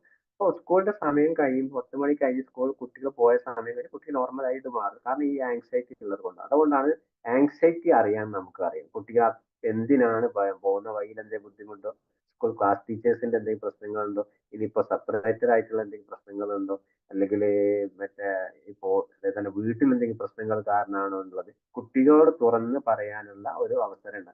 അത് ഷൗട്ട് ചെയ്യുന്ന രീതിയിലാവരുത്. നല്ല രീതിയിൽ ചോദിക്കുക ആ സമയത്ത്. അത് കുറച്ചോ മുൻകൂട്ടി നമ്മൾ പിന്നെ ഒന്ന് ഒരു പിന്നെ ഒരു സിറ്റുവേഷൻ ഒക്കെ വേണേ പറഞ്ഞു കൊടുക്കുക കുട്ടിക്ക്. ഇതിനു മുമ്പ് നമ്മളെ കുടുംബത്തിൽ ആരെങ്കിലും ഇങ്ങനെ കുട്ടിക്ക് ഒരു വയറുവേദന ഉണ്ടായിരുന്നു. ആ വയറുവേദന ഇങ്ങനെ സ്കൂളിൽ പോകാൻ പറ്റിയിട്ടില്ല. പിന്നെ പഠിക്കാനൊക്കെ ഒരുപാട് സമയമെടുത്തു. പിന്നെ ടീച്ചർ അന്നത്തെ ഹോംവർക്ക് കറക്റ്റ് സമയത്ത് ചെയ്യുന്ന കുട്ടിക്ക് പിന്നെ കുട്ടീനെ ടീച്ചർ പിന്നെ എന്തെങ്കിലും പറയുകയോ പിന്നെ കുട്ടിക്ക് ആ വർഷം തോറ്റു എന്നോ ചെറിയൊരു ഉദാഹരണത്തിന് മറ്റൊരു നെഗറ്റീവ് തോട്ട്സിലേക്ക് പോകരുത്. പക്ഷെ ചെറിയ രീതിയിൽ ആ ഒരു നമ്മളൊരു കഥ രൂപത്തിൽ കുട്ടിക്ക് ഒന്ന് പറഞ്ഞ് മനസ്സിലാവുന്ന രീതിയിലേക്ക് ഒക്കെ. പക്ഷെ ആ പറഞ്ഞു കൊടുക്കുന്നത് നമ്മൾ എന്തെങ്കിലും ഒരു എവിഡൻസ് ബേസ് ആയിരിക്കണം. കാരണം കുട്ടിക്ക് മനസ്സിലാവണം. കാരണം നമ്മൾ വെറുതെ ഉണ്ടാക്കി കഥ പറയുമ്പോൾ ആ കുട്ടി കഥയായി തോന്നരുത്. അതൊരു എക്സ്പീരിയൻസ് ആയിട്ടുള്ള ഒരു കഥയായിട്ട് അത് പറയുന്ന രീതിയിലാവണം. പിന്നെ ഞാൻ നേരത്തെ പറഞ്ഞ കുട്ടിയുടെ ഒരു ആൾട്ടർനേറ്റീവ് ആയിട്ടുള്ള തോട്ട്സുകൾ നമ്മൾ പ്രത്യേകം പരിഗണന കൊടുക്കണം ഇങ്ങനത്തെ ഉള്ള ഈ പ്രയാസങ്ങളുള്ള കുട്ടികളിൽ. പിന്നെ അതുപോലെ തന്നെ ഒരു പിന്നെ ഒരു സാധാരണ ഗൂഗിളിലൊക്കെ അന്വേഷിച്ചാൽ കാണാം. ഒരു കുട്ടികളെ ടെസ്റ്റ് ഫിയേഴ്സിന് ഒരു ടെസ്റ്റ് ചെയ്യുന്ന ഒരു ടേബിൾ ഉണ്ട്. ആ ടേബിളിൽ കുറെ ക്വസ്റ്റ്യനുകളാണ്. ആ ക്വസ്റ്റ്യൻ ഒരുപാട് ചെറിയ 5 വയസ്സ് മുതൽ 12 വയസ്സ് വരെ കുട്ടിക്കുള്ള ചോദ്യങ്ങളാണ്. അതൊക്കെ പറ്റിയെങ്കിൽ നിങ്ങളൊന്ന് ഡൗൺലോഡ് ചെയ്തിട്ട് പിന്നെ കുട്ടികളോട് അങ്ങ് മലയാളത്തിൽ അന്ന് ട്രാൻസ്ലേറ്റ് ചെയ്താൽ മതി. എന്നിട്ട് ആ കുട്ടികളെ കൊണ്ടൊന്ന് ടിക്ക് ഇടാൻ പറയും. ഇങ്ങനത്തെ കുട്ടികളൊക്കെ ഉണ്ടെങ്കിൽ ഏതൊക്കെ കാര്യത്തിൽ ഫിയർ ഉണ്ട്, എത്രത്തോളം ഫിയർ ഉണ്ട്, അതിന്റെ ലെവലൊക്കെ എത്രത്തോളം ഉണ്ട്. അപ്പൊ അത് കുറച്ച് നമ്മളെ കുട്ടികൾക്കൊന്ന് മനസ്സിലാക്കാൻ കഴിയും. പിന്നെ പ്രധാനമായിട്ടും അവർക്ക് ചില കുട്ടികൾക്ക് ഉണ്ടാവും ഞാൻ എന്തെങ്കിലും തെറ്റ് ചെയ്താൽ അല്ലെങ്കിൽ ഞാൻ സ്കൂളിൽ പോയി അത് ചെയ്താൽ ഞാനൊരു വിഡ്ഢിയാണ്, ഞാൻ ഒന്നിനും കൊള്ളൂല എന്നുള്ള കുറെ ചിന്താഗതികളുള്ള കുട്ടികളുണ്ട് ഈ സാഹചര്യം. കാരണം അവർ വീട്ടിൽ വരുന്ന സാഹചര്യം കാരണം ഇവർ വീട്ടിൽ എന്ത് ചെയ്താലും പാരന്റ് ആദ്യം പറയും നിങ്ങൾ അത് ചെയ്തിട്ടല്ല, നീ പഠിക്കാഞ്ഞിട്ടല്ല, എന്തുകൊണ്ട് പഠിക്കുന്നില്ല, ഏത് സാഹചര്യത്തിൽ എനിക്ക് പഠിക്കാൻ കഴിയുന്നില്ല ചിന്തിക്കുന്നത് പകരം കുട്ടിയെ വളരെ ഷൗട്ട് ചെയ്യുന്ന രീതിയിൽ ആണെങ്കിൽ കുട്ടിക്ക് പല ബിഹേവിയർ ഇഷ്യൂസ് പിന്നീട് ഉണ്ടാവും. അതുപോലത്തെ ഒരുപാട് കേസുകൾ നമ്മളുണ്ട്. അതുകൊണ്ടാണ് വീണ്ടും പറയുന്നത് അവരെ കൂടെ നിന്ന് അവരെ ഒരു അവരെ സോഴ്സുകൾ മനസ്സിലാക്കി അവരെ കൂടെ നിൽക്കുക എന്നുള്ളതാണ് ഇന്നത്തെ ഒരു സെഷനുമായിട്ട് ഞാൻ വൈൻഡപ്പ് ചെയ്യുന്നത്. ഇനിയുമായിട്ട് നിങ്ങൾക്ക് ഇതുമായിട്ട് സംബന്ധിച്ച് എന്തെങ്കിലുമൊക്കെ പറയാനുണ്ടെങ്കിൽ പറയാം. കാരണം ഒരു 1 അവർ സെഷനാണ്. അപ്പോൾ ഇതൊന്നും കൂടുതൽ ഒരു വളരെ ഡീപ്പായിട്ട് പോകാൻ സിമ്പിൾ ആയിട്ട് കുറച്ച് കാര്യങ്ങൾ മാത്രം പറഞ്ഞിട്ടുള്ളൂ. അപ്പൊ എവിടേക്കെങ്കിലും മനസ്സിലാവാത്തുണ്ടെങ്കിൽ ഞാൻ റിപ്പീറ്റ് ചെയ്യാം. ഇപ്പൊ കുട്ടികളുടെ കാര്യമാണെങ്കിൽ നമുക്ക് ചർച്ചകൾ ചെയ്യാം. ഒരു 10 മിനിറ്റ് കൂടി ഉണ്ട്.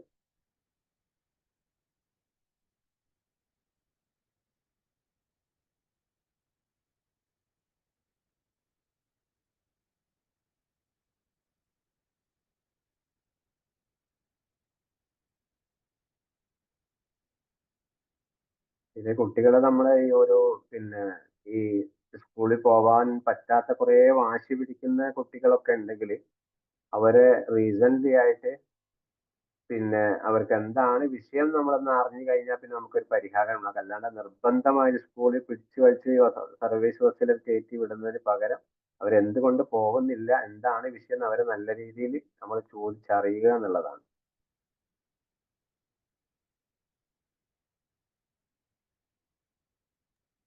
Hello sir. പറഞ്ഞോളൂ. സാർ അമീറാണ്. സെഷൻ പറഞ്ഞോളൂ. നന്നായിരുന്നു. അപ്പൊ ഇപ്പത്തെ നമ്മളിപ്പോ നമ്മുടെ സ്കൂൾ കാലഘട്ടത്തിലാണെങ്കിലും ഈ പരീക്ഷയിൽ തോക്കുന്നതും അതൊക്കെ എങ്ങനെയാണ് അത് ഓവർകം ചെയ്ത് ഇവിടെ എത്തിയെന്ന് പറഞ്ഞു കഴിഞ്ഞാൽ അന്നൊക്കെ വിഷമം ഉണ്ടാവും. ബട്ട് അത് കഴിഞ്ഞ് പിന്നെ നമ്മൾ തന്നെ അത് ഓവർകം ചെയ്തു വരുന്നു. ഇപ്പത്തെ നമ്മളൊരു ചെറിയൊരു തോൽവി പോലും അങ്ങോട്ട് സഹിക്കാൻ പറ്റുന്നില്ല. പിന്നെ അതില് വലിയ പ്രോബ്ലംസ് ആയിട്ടാണ് അത് കാണുന്നത്. അത് എന്തായിരിക്കും അതിന്റെ ഒരു കാരണം? 2 ജനറേഷന്റെ വ്യത്യാസം അമീർ സാറിന്. കാരണം നമ്മൾ പഠിച്ച സമയത്ത് നമ്മുടെ പാരന്റ് എന്താണ് ചെയ്തുകൊണ്ടിരുന്നത്, അവരെ ലൈഫിൽ നടന്ന എക്സ്പീരിയൻസ് വെച്ച് നമ്മുടെ കൂടെ നമ്മൾ ഒരിക്കലും അവർ പഠിക്കുന്നു പറഞ്ഞിട്ടുണ്ടോ? എന്നോടൊന്നും ഒരിക്കലും പറഞ്ഞിട്ടില്ല.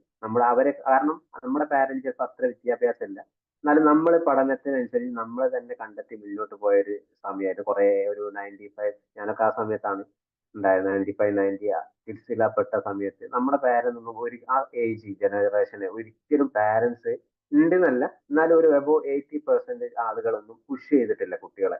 ഇന്നത് പഠിക്ക്, ഇന്നത് പോരപ്പോ. പക്ഷെ അവർ ശ്രദ്ധിക്കും. പക്ഷെ അവരെ കൈ എപ്പോഴും നമ്മുടെ ഒരു പിറകിലുണ്ടാവും, വലിച്ചാ കിട്ടുന്ന സ്ഥലത്ത്. അന്നപ്പോ നമ്മളൊരു രീതിയിൽ പോവില്ല എന്നുള്ള ഒരു ചിന്താഗതി ഉള്ളത് കൊണ്ട് തന്നെയാണ് നമ്മളൊരു ഫ്രീഡം ആയിട്ട് ഇൻഡിപെൻഡന്റ് ആയിട്ട് വളർത്തിയിട്ടുള്ളത്. അപ്പോൾ നമുക്കൊരു വിഷയത്തിൽ ഫെയിൽ ആയി കഴിഞ്ഞാൽ നമ്മൾ അത് റിക്കവറി ചെയ്യാനുള്ള മൈൻഡ് നമ്മൾ ഓട്ടോമാറ്റിക്കലി, എന്തുകൊണ്ട് നമുക്ക് ജനറ്റിക്കലായിട്ട്, ബയോളജിക്കലായിട്ട് നമ്മുടെ ഫാദേഴ്സ് നമുക്ക് തന്നിട്ടുണ്ട്, മദേഴ്സ് നമുക്ക് തന്നെ അവർ പഠിപ്പിച്ച് നമുക്ക് തന്നിട്ടുണ്ട്. പക്ഷെ ഇതേ സമയത്ത് നമ്മുടെ ഇപ്പോഴത്തെ കുട്ടി സോഷ്യൽ മീഡിയ വളർന്ന ഒരു സമയത്ത് അറ്റ്ലീസ്റ്റ് കുട്ടി ജനിച്ച് 2 വയസ്സൊക്കെ ആവുന്ന സമയത്ത് കുട്ടിക്ക് സോഷ്യൽ മീഡിയ അങ്ങോട്ട് മൊബൈൽ കൊടുത്ത് നമുക്ക് കുട്ടീനെ ഒന്ന് എവിടെയെങ്കിലും അടങ്ങി ഇരുന്നോട്ടെ, എനിക്ക് എന്റെ പണിയെടുക്കാൻ മൊബൈൽ ശീലാക്കി കൊടുക്കുന്നു കുട്ടിക്ക്. പണ്ട് അങ്ങനെ ഉണ്ടായിരുന്നോ? ഇല്ല. നമ്മളോട് പോയി കളിക്കാൻ പറയും, വീട്ടിൽ എന്താ ഒച്ചപ്പാടും ബഹളം കൂടുതൽ ഉണ്ടാകുന്ന, നീ ഒന്ന് കളിക്കാൻ പോയിക്കൂടെ അറിയും. ആ കളിക്കാൻ കഴിഞ്ഞാൽ കറക്റ്റ് നമ്മൾ 6 മണിക്ക് വീട്ടിലെത്തില്ലെങ്കിൽ അന്ന് അടിയായിരിക്കും, ഉറപ്പാണ്. ആ അടി എന്തുകൊണ്ടാണ് വരുന്നത്? കാരണം അടി കിട്ടി ഞാനന്ന് നാട് വിടുകയാണെങ്കിൽ ഞാനന്ന് ലോകത്ത് വരിക. പക്ഷെ ആ അടി കിട്ടി എനിക്കൊന്ന് മനസ്സിലായി, ഞാൻ 6 മണിക്ക് വീട്ടിൽ ബാങ്ക് കൊടുക്കുന്നതിന് മുമ്പ് വീട്ടിൽ തകർത്തത് കൊണ്ടാണ് എനിക്ക് അടി കിട്ടിയത്. പക്ഷെ ഇപ്പത്തെ ചിന്ത അങ്ങനെ അല്ലല്ലോ. ഇപ്പത്തെ ജനറേഷൻ മാറിയപ്പോ അവരെന്താ, മൊബൈൽ കൊടുത്തില്ല കുട്ടിക്ക്, എന്നിട്ട് കുട്ടി വാശി പിടിച്ച് കഴിഞ്ഞു, എന്നിട്ട് കുട്ടി വേറെ പ്രശ്നങ്ങൾ ഉണ്ടാവുന്നു. പിന്നെ എന്നിട്ട് ആ വാശി നിൽക്കാൻ വേണ്ടി വീണ്ടും മൊബൈൽ കൊടുക്കുന്നു. പക്ഷെ അവിടെ നമ്മൾ റിസൾട്ട് ഉണ്ടാക്കുന്നില്ല. ആ റിസൾട്ട് എന്തുകൊണ്ട് ഉണ്ടാക്കും? കാരണം കുട്ടിക്ക് മൊബൈലിനെ പറ്റിയുള്ള നെഗറ്റീവ് ആയിട്ടുള്ള കാര്യം, പോസിറ്റീവ് ആയിട്ടുള്ള കാര്യം ഒരിക്കലും നമ്മൾ പറഞ്ഞു കൊടുക്കുന്നില്ല പാരന്റ്. അറ്റ്ലീസ്റ്റ് എന്റെ കുട്ടികളാണെങ്കിൽ പോലും നമ്മൾ പറഞ്ഞു. അതൊരു കേസാണത്. ഇപ്പോ കുട്ടി CBSE 7ാം ക്ലാസ് വരെ CBSE പഠിച്ചു. അത് കഴിഞ്ഞ് 8ാം ക്ലാസ്സിലേക്ക് ഒരു സ്റ്റേറ്റ് സ്കൂളിലേക്കാണ് കുട്ടീനെ അഡ്മിഷൻ എടുത്തത്. ആ ഒരു വർഷം എന്ന് പറഞ്ഞാൽ കോവിഡ് ഉണ്ടായിരുന്ന ഒരു ടൈമാണ്. അപ്പൊ ഓൺലൈൻ ആയിരുന്നു ക്ലാസ്. 9th സ്റ്റാൻഡേർഡ് ആയപ്പോഴാണ് കുട്ടി ഈ സ്റ്റേറ്റ് സ്കൂളിൽ റെഗുലർ ആയിട്ട് പോയി തുടങ്ങിയത്. ആ സമയത്ത് അവിടെ CBSE സ്കൂളിൽ നിന്ന് വ്യത്യസ്തമായിട്ടുള്ള പലതരത്തിലുള്ള കുട്ടികളും അവിടെ ഒരു തല്ലും ബഹളമൊക്കെ കുട്ടികൾ തമ്മിൽ ഉണ്ടാവുകയും, ഈ കുട്ടിയാണെങ്കിൽ ഒരു സൈലന്റ് ആയിട്ടുള്ള ഒരു ക്യാരക്ടറാണ്. ഒരു തവണ ക്ലാസ്സിൽ ഭയങ്കര പ്രശ്നം ഉണ്ടായപ്പോ ഇതാരാണ്, ഒരു വലിയൊരു പ്രശ്നം കഴിഞ്ഞു. അപ്പൊ ഇതാരാണെന്ന് ചോദിച്ചപ്പോ ഈ കുട്ടി ഈ CBSE നിന്ന് സ്റ്റേറ്റിലേക്ക് വന്ന ഈ തല്ലുണ്ടാക്കിയ കുട്ടികളുടെ പേര് പറയാനിടയായി. അതുമൂലം മറ്റു കുട്ടികൾക്ക്, ആ ഒരു ഗ്യാങ്ങിന് ഈ കുട്ടിയോട് ഒരു വൈരാഗ്യം ഉണ്ടാവുകയും ഇവന്റെ സൈക്കിളിന്റെ എയർ അയച്ചുവിടുകയും ശാരീരികമായിട്ട് ഒരുപാട് ഉപദ്രവിച്ചു. പക്ഷെ ഇതൊന്നും വീട്ടിലോ സ്കൂളിലോ അറിയിക്കാൻ അവർ ഭീഷണിപ്പെടുത്തിയിട്ടാണാവോ ഇതുവരെയും പറഞ്ഞില്ല. അങ്ങനെ ഇത് സ്ഥിരമായിട്ട് ഇങ്ങനെ തുടർന്നുകൊണ്ടിരുന്നു. പിന്നെ അവൻ 9th പകുതി കഴിഞ്ഞപ്പോ തന്നെ സ്കൂളിൽ പോകാൻ മടിയായിരുന്നു. പക്ഷെ എന്നാലും ഒരുവിധമൊക്കെ പോയി പരീക്ഷ എഴുതി. 10th വന്നു. ഒരു 1-2 മാസം പോയതിനു ശേഷം പിന്നെ ഈ കുട്ടി ഒട്ടും സ്കൂളിലേക്ക് പോകാനായിട്ട് താല്പര്യം പ്രകടിപ്പിച്ചിട്ടില്ല. പിന്നെ ടീച്ചേഴ്സിനോട് പിന്നീട് ഇവർ തുറന്നു പറഞ്ഞു. കുട്ടി പാരന്റ്സിനോട് പറയാനും സ്കൂൾ ടീച്ചർ അറിയിക്കുകയും ചെയ്തിട്ടും, പക്ഷെ കൗൺസിലിങ്ങിനൊക്കെ സൈക്കോളജിസ്റ്റിനെ കാണുകയൊക്കെ ഉണ്ടായിട്ടും പിന്നീട് അവൻ റെഗുലർ ആയിട്ട് സ്കൂളിൽ പോവാതെ സ്ക്രൈബിനെ വെച്ചാണ് ശരിക്കും പറഞ്ഞാൽ 10th സ്കൂള് 100% വിജയത്തിന് വേണ്ടി സ്ക്രൈബിനെ വെച്ച് കുട്ടികളെ പരീക്ഷ എഴുതിച്ചു 10th പാസ്സാക്കി. അത് കഴിഞ്ഞ് 11th ഇപ്പൊ ഒരു CBSE സ്കൂളിൽ അവർ അഡ്മിഷൻ എടുത്തു. പക്ഷെ ഒരു കുഴപ്പമില്ലാതെ നല്ല മെടുക്കനായിട്ട് ഒരു 1 മന്ത് ഓളിങ്ങനെ വന്നുകൊണ്ടിരിക്കെ പെട്ടെന്ന് ഒരു ദിവസം സ്കൂളിലേക്ക് വരാൻ ഇതുപോലെ വയറുവേദനയും ലൂസ് മോഷനും പല പ്രശ്നങ്ങളൊക്കെ ശരീര ഒരു ഫുഡ് പോയ്സൺ ചെറുതായിട്ട് ഉണ്ടായിരുന്നു എന്ന് പറയുന്നു. പക്ഷെ പിന്നീട് ഈ കുട്ടി സ്കൂളിലേക്ക് ഇതുവരെ വന്നിട്ടില്ല, വരാനായിട്ട് ഒട്ടും താല്പര്യം കാണിച്ചിട്ടില്ല. ഇപ്പൊ 3 മാസമാവുന്നു സ്കൂളിൽ പോവാതിരിക്കുന്നു. ഒരു സോഷ്യൽ ഫോബിയ പോലെ അവൻ ഹോസ്പിറ്റലിൽ ഇപ്പൊ സൈക്കോളജിസ്റ്റ് അടുത്ത് പോവാനോ ഒന്നിനും താല്പര്യം കാണിക്കുന്നില്ല. ആ ഒരു കുട്ടിനെ ഞാൻ 2-3 തവണ അവരുടെ പാരന്റ്സ് എന്നെ അടുത്തേക്ക് വിളിച്ചിരുന്നു. ഞാൻ ആ കുട്ടിനെ കാണാൻ പോയപ്പോ നോർമലായ സംസാരമാണെങ്കിലും മുടി താടി എന്നൊക്കെ ഒന്നും മുറിക്കാതെ. അപ്പൊ ഞാൻ നിർബന്ധിച്ചതിന് കൊണ്ട് അതൊക്കെ ചെയ്തു. പിന്നീട് ഇപ്പൊ 2 മാസമായിട്ട് ഇത് വരും, ഇതൊന്നും ചെയ്യാൻ താല്പര്യം കാണിക്കാതെ വീടിന്റെ ഉള്ളിൽ തന്നെ കഴിഞ്ഞുകൊണ്ടിരിക്കുന്നു. ഇങ്ങനെയുള്ള ഒരു കുട്ടിക്ക് നമ്മൾക്ക് എന്ത് ഒരു ഇപ്പൊ CBT തന്നെ നമുക്ക് പലതും ചെയ്തു, പക്ഷെ എന്താണ് ആ കുട്ടിക്ക് വേണ്ടി നമുക്ക് ചെയ്യാൻ പറ്റുന്നത്? കുട്ടിയുടെ പിന്നെ ഈ വീട്ടിലുള്ള ആറ്റിറ്റ്യൂഡ് എങ്ങനെ, പാരന്റുമായിട്ടുള്ള? അതായത് അച്ഛനൊരു ചെറിയൊരു സൈക്കാട്രിക് പ്രോബ്ലം ആയിട്ട് മെഡിസിൻ കഴിക്കുന്ന ആളാണ്. ജനറ്റിക്കലി അതൊരു ഉണ്ട്. അമ്മ കുഴപ്പമൊന്നുമില്ല, പക്ഷെ നല്ല ആക്റ്റീവ് ആയിരുന്നു. NCCയിലും ഒക്കെ നല്ല ക്യാപ്റ്റനൊക്കെ ആയി നിന്ന കുട്ടിയാണ്. പെട്ടെന്നാണ് ഇങ്ങനെ ആയി മാറിയത്. ഇപ്പൊ വീട്ടിൽ അധികം കമ്മ്യൂണിക്കേഷൻ ഇല്ല, ഒരു സോഷ്യലൈസേഷൻ ആരോടും ഇല്ല. ഞാൻ ചെല്ലുമ്പോഴും എനിക്ക് മനസ്സിലായത് അങ്ങനെയാണ് വീട്ടിലെ അറ്റ്മോസ്ഫിയർ.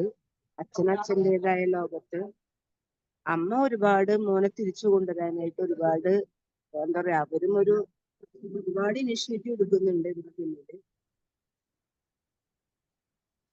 അപ്പോ ഇങ്ങനത്തെ ഒരു നമ്മുടെ സാഹചര്യത്തിൽ കുട്ടിയുടെ ഇങ്ങനത്തെ കേസുകൾ നമുക്ക് ഒരുപാട് വന്നിട്ടുള്ളത് കൊണ്ട് തന്നെ നമുക്കൊരു കമ്മ്യൂണിക്കേഷൻ ഇല്ല എന്ന് പറയാം, അതൊരു വർദ്ധിപ്പിക്കുക എന്നുള്ളത്. അപ്പോ ഈ കുട്ടിയും അമ്മയുമായിട്ടുള്ള ഇമ്പ്രൂവ്മെന്റ് ബോണ്ടിങ്. ചെയ്തിട്ടുണ്ട്. ഇപ്പൊ ഇന്നലെ അമ്മ എന്നോട് സംസാരിച്ചപ്പോ കുറച്ച് ഇമ്പ്രൂവ് ആയിട്ടുണ്ട്. അമ്മോട് മുഖത്തൊക്കെ നോക്കുന്നുണ്ട്. മുൻപ് അവൻ കണ്ണിന്റെ ദൃഷ്ടിയൊന്നും നേരെ അമ്മയുടെ ഫേസ് നേരെ ഒന്നും നോക്കൂലായിരുന്നു. ഇപ്പൊ അതൊക്കെ ആയി തുടങ്ങിയിട്ടുണ്ടെന്ന് പറഞ്ഞു. പക്ഷെ എന്നാലും ക്ലിനിക്കിലേക്ക് പോവാനായിട്ട് ഇപ്പോഴും വില്ലിങ് ആവുന്നില്ല. പോവാന്ന് പറയുന്നുണ്ടെങ്കിലും ആ സമയം വരുമ്പോ ഒരു വിഡ്രോവൽ സിൻഡ്രോം ഉണ്ട്.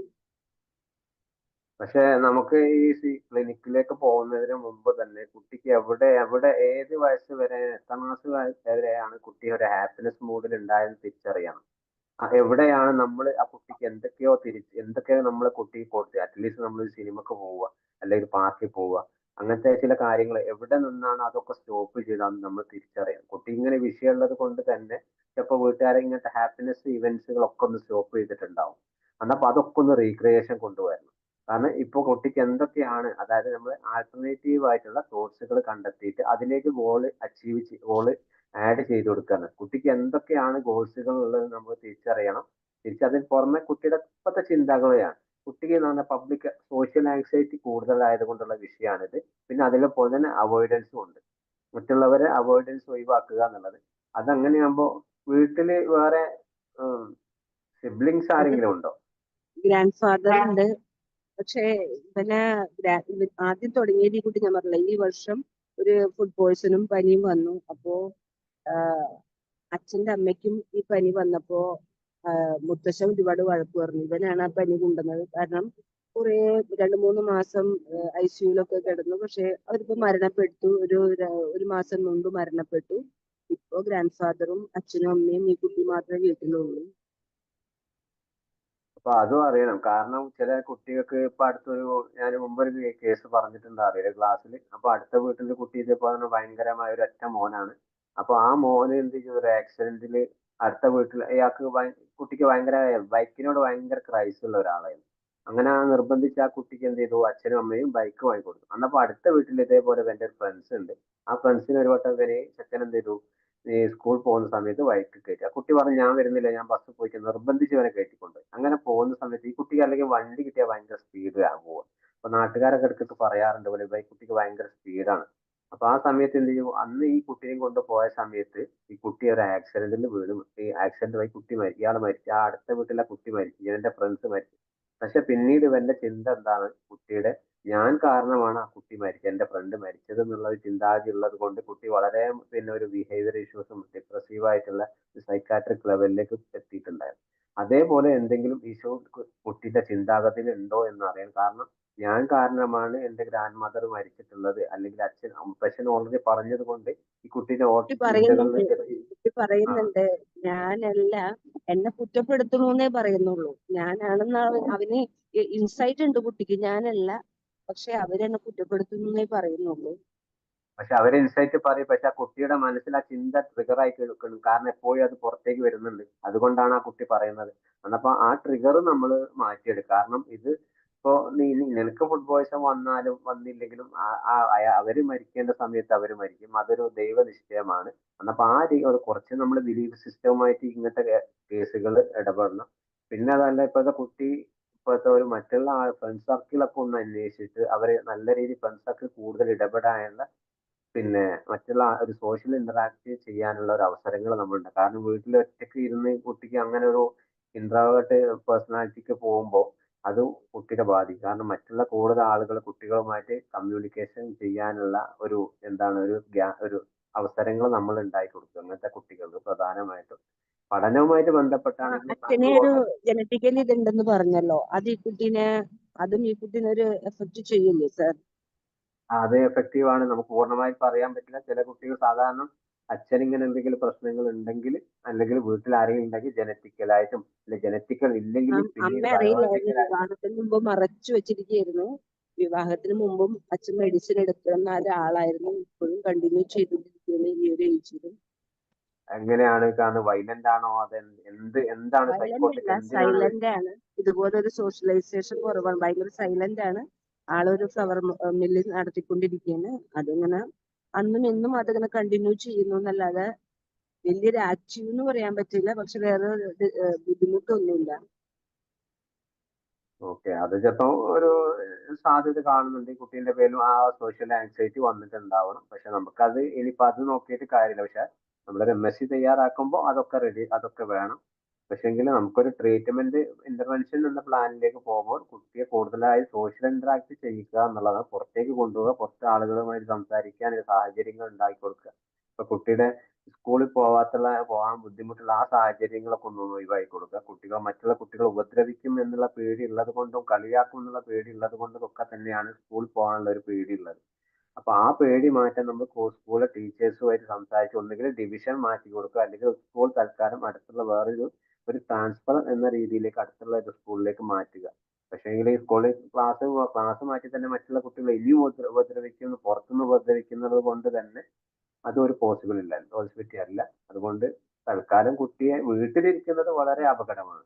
കാരണം കുട്ടി കൂടുതൽ ഒരു വയലന്റ് ആവാനുള്ള, അച്ഛനെ പോലെ തന്നെ ഒരു സൈലന്റ് ഇതിലേക്ക് പോകാനുള്ള സാധ്യത കൂടുതൽ കാണുന്നുണ്ട്.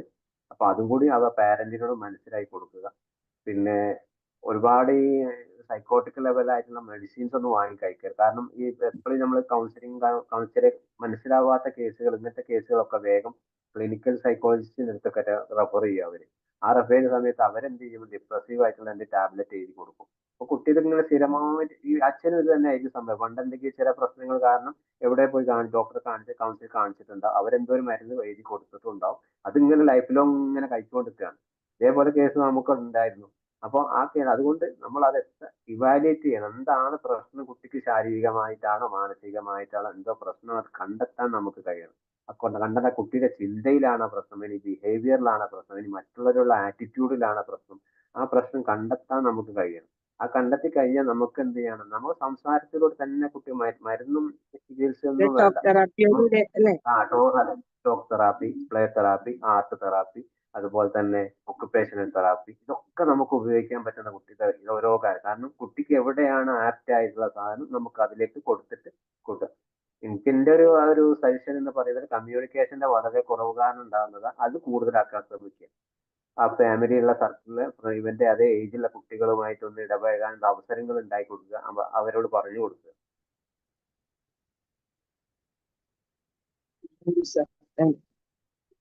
Thank you. ഇനി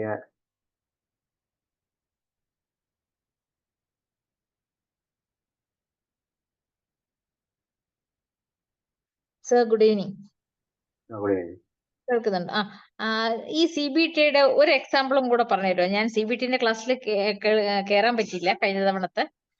ഓണത്തിന്റെ ഒരു തിരക്കായത് കൊണ്ട് കേറാൻ പറ്റിയില്ല. അപ്പൊ CBT സാർ ഇപ്പം അപ്ലൈ ചെയ്ത പോലെ ഒരു എക്സാമ്പിളും കൂടെ ഒന്ന് സ്പെസിഫൈ ചെയ്യാൻ പറ്റുമോ? എക്സാമ്പിൾ നിങ്ങൾ ഒരു സിറ്റുവേഷൻ പറയാൻ പറ്റുന്നത്? അത്ര ഐഡിയ പറയാൻ ഇല്ല, ഇതിനെ കുറിച്ച് വലിയ ഐഡിയ ഇല്ല.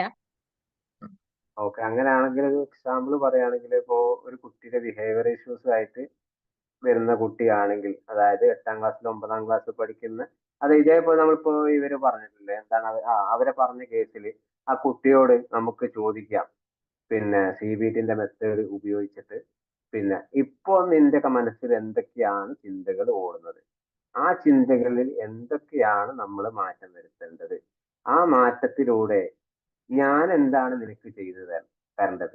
കാരണം അവന്റെ ചിന്തകൾ നമ്മൾ ഇങ്ങോട്ട് പുറത്തെടുക്കുകയാണ്. ആ ചിന്തകൾ നമുക്ക് ഇങ്ങോട്ട് മനസ്സിലാക്കി കഴിയുമ്പോൾ ആ ചിന്ത നീ എന്നോട് പറഞ്ഞു കഴിഞ്ഞു, പക്ഷെ ആ ചിന്തയില് ഞാൻ എങ്ങനെയാണ് അത് ചികിത്സിക്കേണ്ടത്, ഈ ചിന്ത ഇപ്പൊ നിനക്ക് തോന്നുന്നു ഈ ചിന്ത നല്ലതാണ്, അതായത് എനിക്ക് സ്കൂൾ പോകാൻ ചില ബുദ്ധിമുട്ടുകളുണ്ട്, യാത്രയിൽ ചില ബുദ്ധിമുട്ടുകളൊക്കെ പറയുമ്പോൾ ആ ബുദ്ധിമുട്ടിൽ നിന്നും ഞാൻ എങ്ങനെയാണ് ഒരു സൊല്യൂഷൻ കണ്ടെത്തി തരേണ്ടത്, ഇതൊരു CBTന്റെ മെത്തേഡാണ്. അപ്പോൾ നമ്മുടെ മുമ്പിലിരിക്കുന്ന ആ കുട്ടി പറയും, എനിക്ക് യാത്രയിൽ ഇങ്ങനെയാണ് പോവേണ്ടത്, അല്ലെ ബസ്സിൽ പോകുമ്പോൾ ചില ബുദ്ധിമുട്ടുണ്ട്, എനിക്കൊരു ബൈക്ക് കിട്ടിയാൽ എന്റെ കൂടെ ഒരു അച്ഛൻ ഒരു ദിവസം വന്നാൽ എനിക്ക് ആ ബുദ്ധിമുട്ട് മാറിക്കിട്ടും, ഓക്കെ നമുക്ക് അങ്ങനെ പോവാം, ഇതൊരു CBT മെത്തേഡ്. അതല്ല വേറെ എന്തെങ്കിലും സ്കൂളിൽ പോകുന്ന കുട്ടികളുടെ മെത്തേഡ്, ഇപ്പൊ സ്കൂളിൽ ഉപദ്രവിക്കുന്ന ഒരു കേസാണെങ്കിൽ അവിടെ CBT ഉപയോഗിക്കുന്ന കുട്ടിയോട് ചോദിക്കാം, ഈ ഉപദ്രവിക്കുന്നത് എന്നും ഉണ്ടാവാറുണ്ടോ എന്ന് ചോദിക്കും, എന്നുമില്ല എപ്പോഴെങ്കിലും ഒക്കെ, എന്ത് കാരണങ്ങൾ നീ അങ്ങോട്ട് പ്രതികരിക്കുമ്പോഴാണ് കുട്ടിയെ അവർ ഉപദ്രവിക്കുന്നത്, ഇല്ലേ അങ്ങനെ ഉപദ്രവിക്കുന്നില്ല, ഞാൻ എന്തെങ്കിലും അവരടുത്ത് പോകുമ്പോൾ അവർക്ക് എന്നെ കാണുമ്പോൾ ഇറിറ്റേറ്റ് ആവുന്നു, അപ്പോൾ നമുക്ക് ആ സാഹചര്യം ഒന്ന് ഒഴിവാക്കിയാലോ. ഒഴിവാക്കുന്നത് എങ്ങനെയാണെന്ന് ചോദിച്ചാൽ, തൽക്കാലം ആ ഫ്രണ്ട്സ് ഉള്ള സ്ഥലത്ത് നീ ഒന്ന് മാറി നടക്കുക, മാറി നിന്ന് വീണ്ടും നിന്റെ അടുത്തേക്ക് വരികയാണെങ്കിൽ നമുക്ക് എന്ത് ചെയ്യാം, തൽക്കാലം നമുക്ക് ടീച്ചേഴ്സിനോട് കാര്യങ്ങൾ പറഞ്ഞു കൊടുക്കാം. അതല്ല ടീച്ചേഴ്സ് പറഞ്ഞു കഴിഞ്ഞിട്ടും നിനക്ക് അതിനെപ്പറ്റി റെസ്പോൺസ് നമുക്ക് കിട്ടിയിട്ടില്ലെങ്കിൽ നിനക്ക് എന്ത് ചെയ്യാം, നീ എന്തിനും ഉണ്ടാതിരിക്കുന്നു, കാരണം നിനക്ക് ഫിസിക്കലി ആയിട്ട് നല്ല ആരോഗ്യം ഒക്കെ തന്നിട്ട് നീ അതിനെ റെസ്പോൺസ് ചെയ്യണം, കാരണം നീ ഒരു സൈലന്റ് ആയിട്ടിരിക്കുന്നവരല്ല, കാരണം നീ അങ്ങോട്ട് റെസ്പോൺസ് ചെയ്യും. കാരണം ഇവിടെയാണ് നിന്റെ മനസ്സിൽ മൊത്തം അടക്കി പിടിച്ചിരിച്ചിട്ട് നീ എന്തുണ്ടാക്കാന്, കാരണം നിന്റെ മനസ്സിലുള്ള റെസ്പോൺസ്, കാരണം നിനക്ക് ശാരീരികമായിട്ട് അവർ അടിയാണോ അതിന് നീ റെസ്പോൺസ് ചെയ്യണം. നീ കുറച്ച് നിനക്ക് ഒറ്റയ്ക്ക് പറ്റില്ല, നിന്റെ വീട്ടിൽ നിന്ന് അച്ഛനോട് പറയണം, എനിക്ക് ഇങ്ങനെ പ്രശ്നങ്ങളുണ്ട്, എന്നെ ഉപദ്രവിക്കുന്നു, വീട്ടിൽ പറയണം, ടീച്ചേഴ്സിനോട് കംപ്ലൈന്റ് ചെയ്യണം. അപ്പൊ ആ റെസ്പോൺസ് കൂടി കിട്ടുമ്പോൾ മറ്റുള്ള ആളുകൾ നിന്നെ അനുസരിക്കാൻ തുടങ്ങും, നിന്നെ അവർ ഭയക്കാൻ തുടങ്ങും, പിന്നെ അവർ നിന്റെ ഭാഗത്തുണ്ടാവും. ഇത് നോർമൽ CBT ആണ്, അല്ലാണ്ട് വീട്ടിലെ കുട്ടികളെ തല്ലാൻ പോയി പറഞ്ഞു കൊടുക്കരുത്. ഞാൻ ഉദാഹരണത്തിന് മാത്രം പറഞ്ഞു എന്നേ ഉള്ളൂ. ഓക്കെ, മനസ്സിലായെന്ന് വിചാരിക്കുന്നു. അപ്പൊ നമ്മൾ സിറ്റുവേഷൻ അറിയണം. CBT എവിടെ ആണെങ്കിലും നമ്മൾ ABC മോഡലാണ്. ABC മോഡൽ വെച്ചിട്ട് ഉപയോഗിക്കും. സിറ്റുവേഷൻ, ബിഹേവിയർ, കോൺസിക്വൻസസ് ആണ് ഇത് അറിയേണ്ടത്. അതായത് സിറ്റുവേഷൻ അറിഞ്ഞു കഴിഞ്ഞിട്ട് നമ്മൾ അതിന്റെ ബിഹേവിയർ, കുട്ടി എങ്ങനെയാണ് പെരുമാറുന്നത് അറിയണം, ആ പെരുമാറുന്നതിൽ കൂടി പരിണിത ഫലങ്ങൾ എന്തൊക്കെയാണ് ഉണ്ടാകുന്നത് അത് കഴിഞ്ഞിട്ട് നമ്മൾ CBTയിലേക്ക് ശരിക്കുള്ള ചോദ്യങ്ങളിലേക്കും സോക്രാറ്റിക് മെത്തേഡിലൊക്കെ നമ്മൾ പോകും. ഓക്കെ സാറോ, അതിന്റെ പേര് അല്ലേ? അതെ അതെ അതെ, സമയമായെന്ന് തോന്നുന്നു അല്ലേ? യെസ്. ഓക്കെ, അപ്പോ എന്തായാലും സന്തോഷം. നമ്മൾ ആ ഒരു വിഷയവുമായി ബന്ധപ്പെട്ട് കുറച്ചു നേരം സാറോടെ സംസാരിച്ചു. കുറച്ച് ഡൗട്ടുകൾ ഉണ്ടായിരുന്നു, അതൊക്കെ നമ്മൾ ക്ലിയർ ചെയ്തു. ഇനിയും ഒരുപക്ഷെ സംശയങ്ങൾ ഉണ്ടാകാം. നിങ്ങൾക്ക് എന്താണ് പിന്നീട് നമ്മുടെ അടുത്ത സെഷനുകളിലൊക്കെ നിങ്ങൾക്ക് അതുമായി ബന്ധപ്പെട്ട് നിങ്ങൾക്ക് പിന്നെ സംശയങ്ങൾ ഉണ്ടെങ്കിൽ ചോദിക്കാം. അതല്ലെങ്കിൽ ഇപ്പൊ നേരത്തെ പറഞ്ഞ പോലെ നമ്മുടെ CBTയുടെ ഒക്കെ ഗ്രൂപ്പുകൾ, CBTയുടെ ഒക്കെ ജോയിൻ ചെയ്തവരൊക്കെ ഉണ്ടെങ്കിൽ അത്തരം ഗ്രൂപ്പുകളിലൊക്കെ ഇത്തരം ഡിസ്കഷനുകളൊക്കെ നടക്കുന്നുണ്ട്. അതേപോലെ തന്നെ നേരത്തെ പറഞ്ഞ പോലെ തന്നെ സാറിന്റെ സെപ്റ്റംബർ 29 സൺഡേ മുതൽ നമ്മൾ ബിഹേവിയറൽ മാനേജ്മെന്റ് തെറാപ്പി നമ്മൾ സ്റ്റാർട്ട് ചെയ്യുന്നുണ്ട്. അപ്പോൾ അതിന് 500 റുപ്പീസ് ആണ് ഫീ വരുന്നത് പുതിയ ആളുകൾക്ക്. എക്സിസ്റ്റിംഗ് നമ്മൾ ഓൾറെഡി ഏതെങ്കിലും കോഴ്സുകൾ പർച്ചേസ് ചെയ്ത CBTയോ അതല്ലെങ്കിൽ കേസ് ഹിസ്റ്ററിയോ ഒക്കെ പർച്ചേസ് ചെയ്തവരെ സംബന്ധിച്ചിടത്തോളം ഓൾറെഡി അവർക്ക് 300 രൂപക്ക് അതിലേക്ക് പാർട്ടിസിപ്പേറ്റ് ചെയ്യാം. 3 days വർക്ക്ഷോപ്പ് ആണ്. അതേപോലെ തന്നെ നമുക്ക് റെക്കോർഡ് അവൈലബിൾ ആണ്. അതിന്റെ മെറ്റീരിയൽസ് സാർ പ്രൊവൈഡ് ചെയ്യും. അതേപോലെ തന്നെ അതുമായി ബന്ധപ്പെട്ട സംശയങ്ങളൊക്കെ തീർത്തിട്ടായിരിക്കും നമ്മൾ ആ ഒരു വർക്ക്ഷോപ്പ് നിർത്തുക. അപ്പോൾ താല്പര്യമുള്ളവർ ഇതിലേക്ക് ജോയിൻ ചെയ്യുക. അതേപോലെ തന്നെ നമ്മുടെ നെക്സ്റ്റ് വർക്ക്ഷോപ്പുകളൊക്കെ നമ്മുടെ ഗ്രൂപ്പിൽ ഇതിന്റെ മെസ്സേജുകൾ അറിയിക്കും. അപ്പൊ അതിലൊക്കെ ജോയിൻ ചെയ്യുക. അപ്പോൾ ഇന്നത്തെ ഈ ഒരു സെഷൻ ലീഡ് ചെയ്ത നിസാർ സാറിന് എല്ലാവിധ സന്തോഷങ്ങളും അറിയിക്കുന്നു. അതേപോലെ തന്നെ സെഷനിലേക്ക് പങ്കെടുത്ത പ്രിയപ്പെട്ട എല്ലാ കൂട്ടുകാർക്കും സന്തോഷങ്ങൾ അറിയിച്ചുകൊണ്ട് ഇന്നത്തെ ഈ ഒരു സെഷൻ ഇവിടെ വൈൻഡപ്പ് ചെയ്തതായിട്ട് അറിയിക്കുന്നു. Thank you everyone. Bye bye. Good night.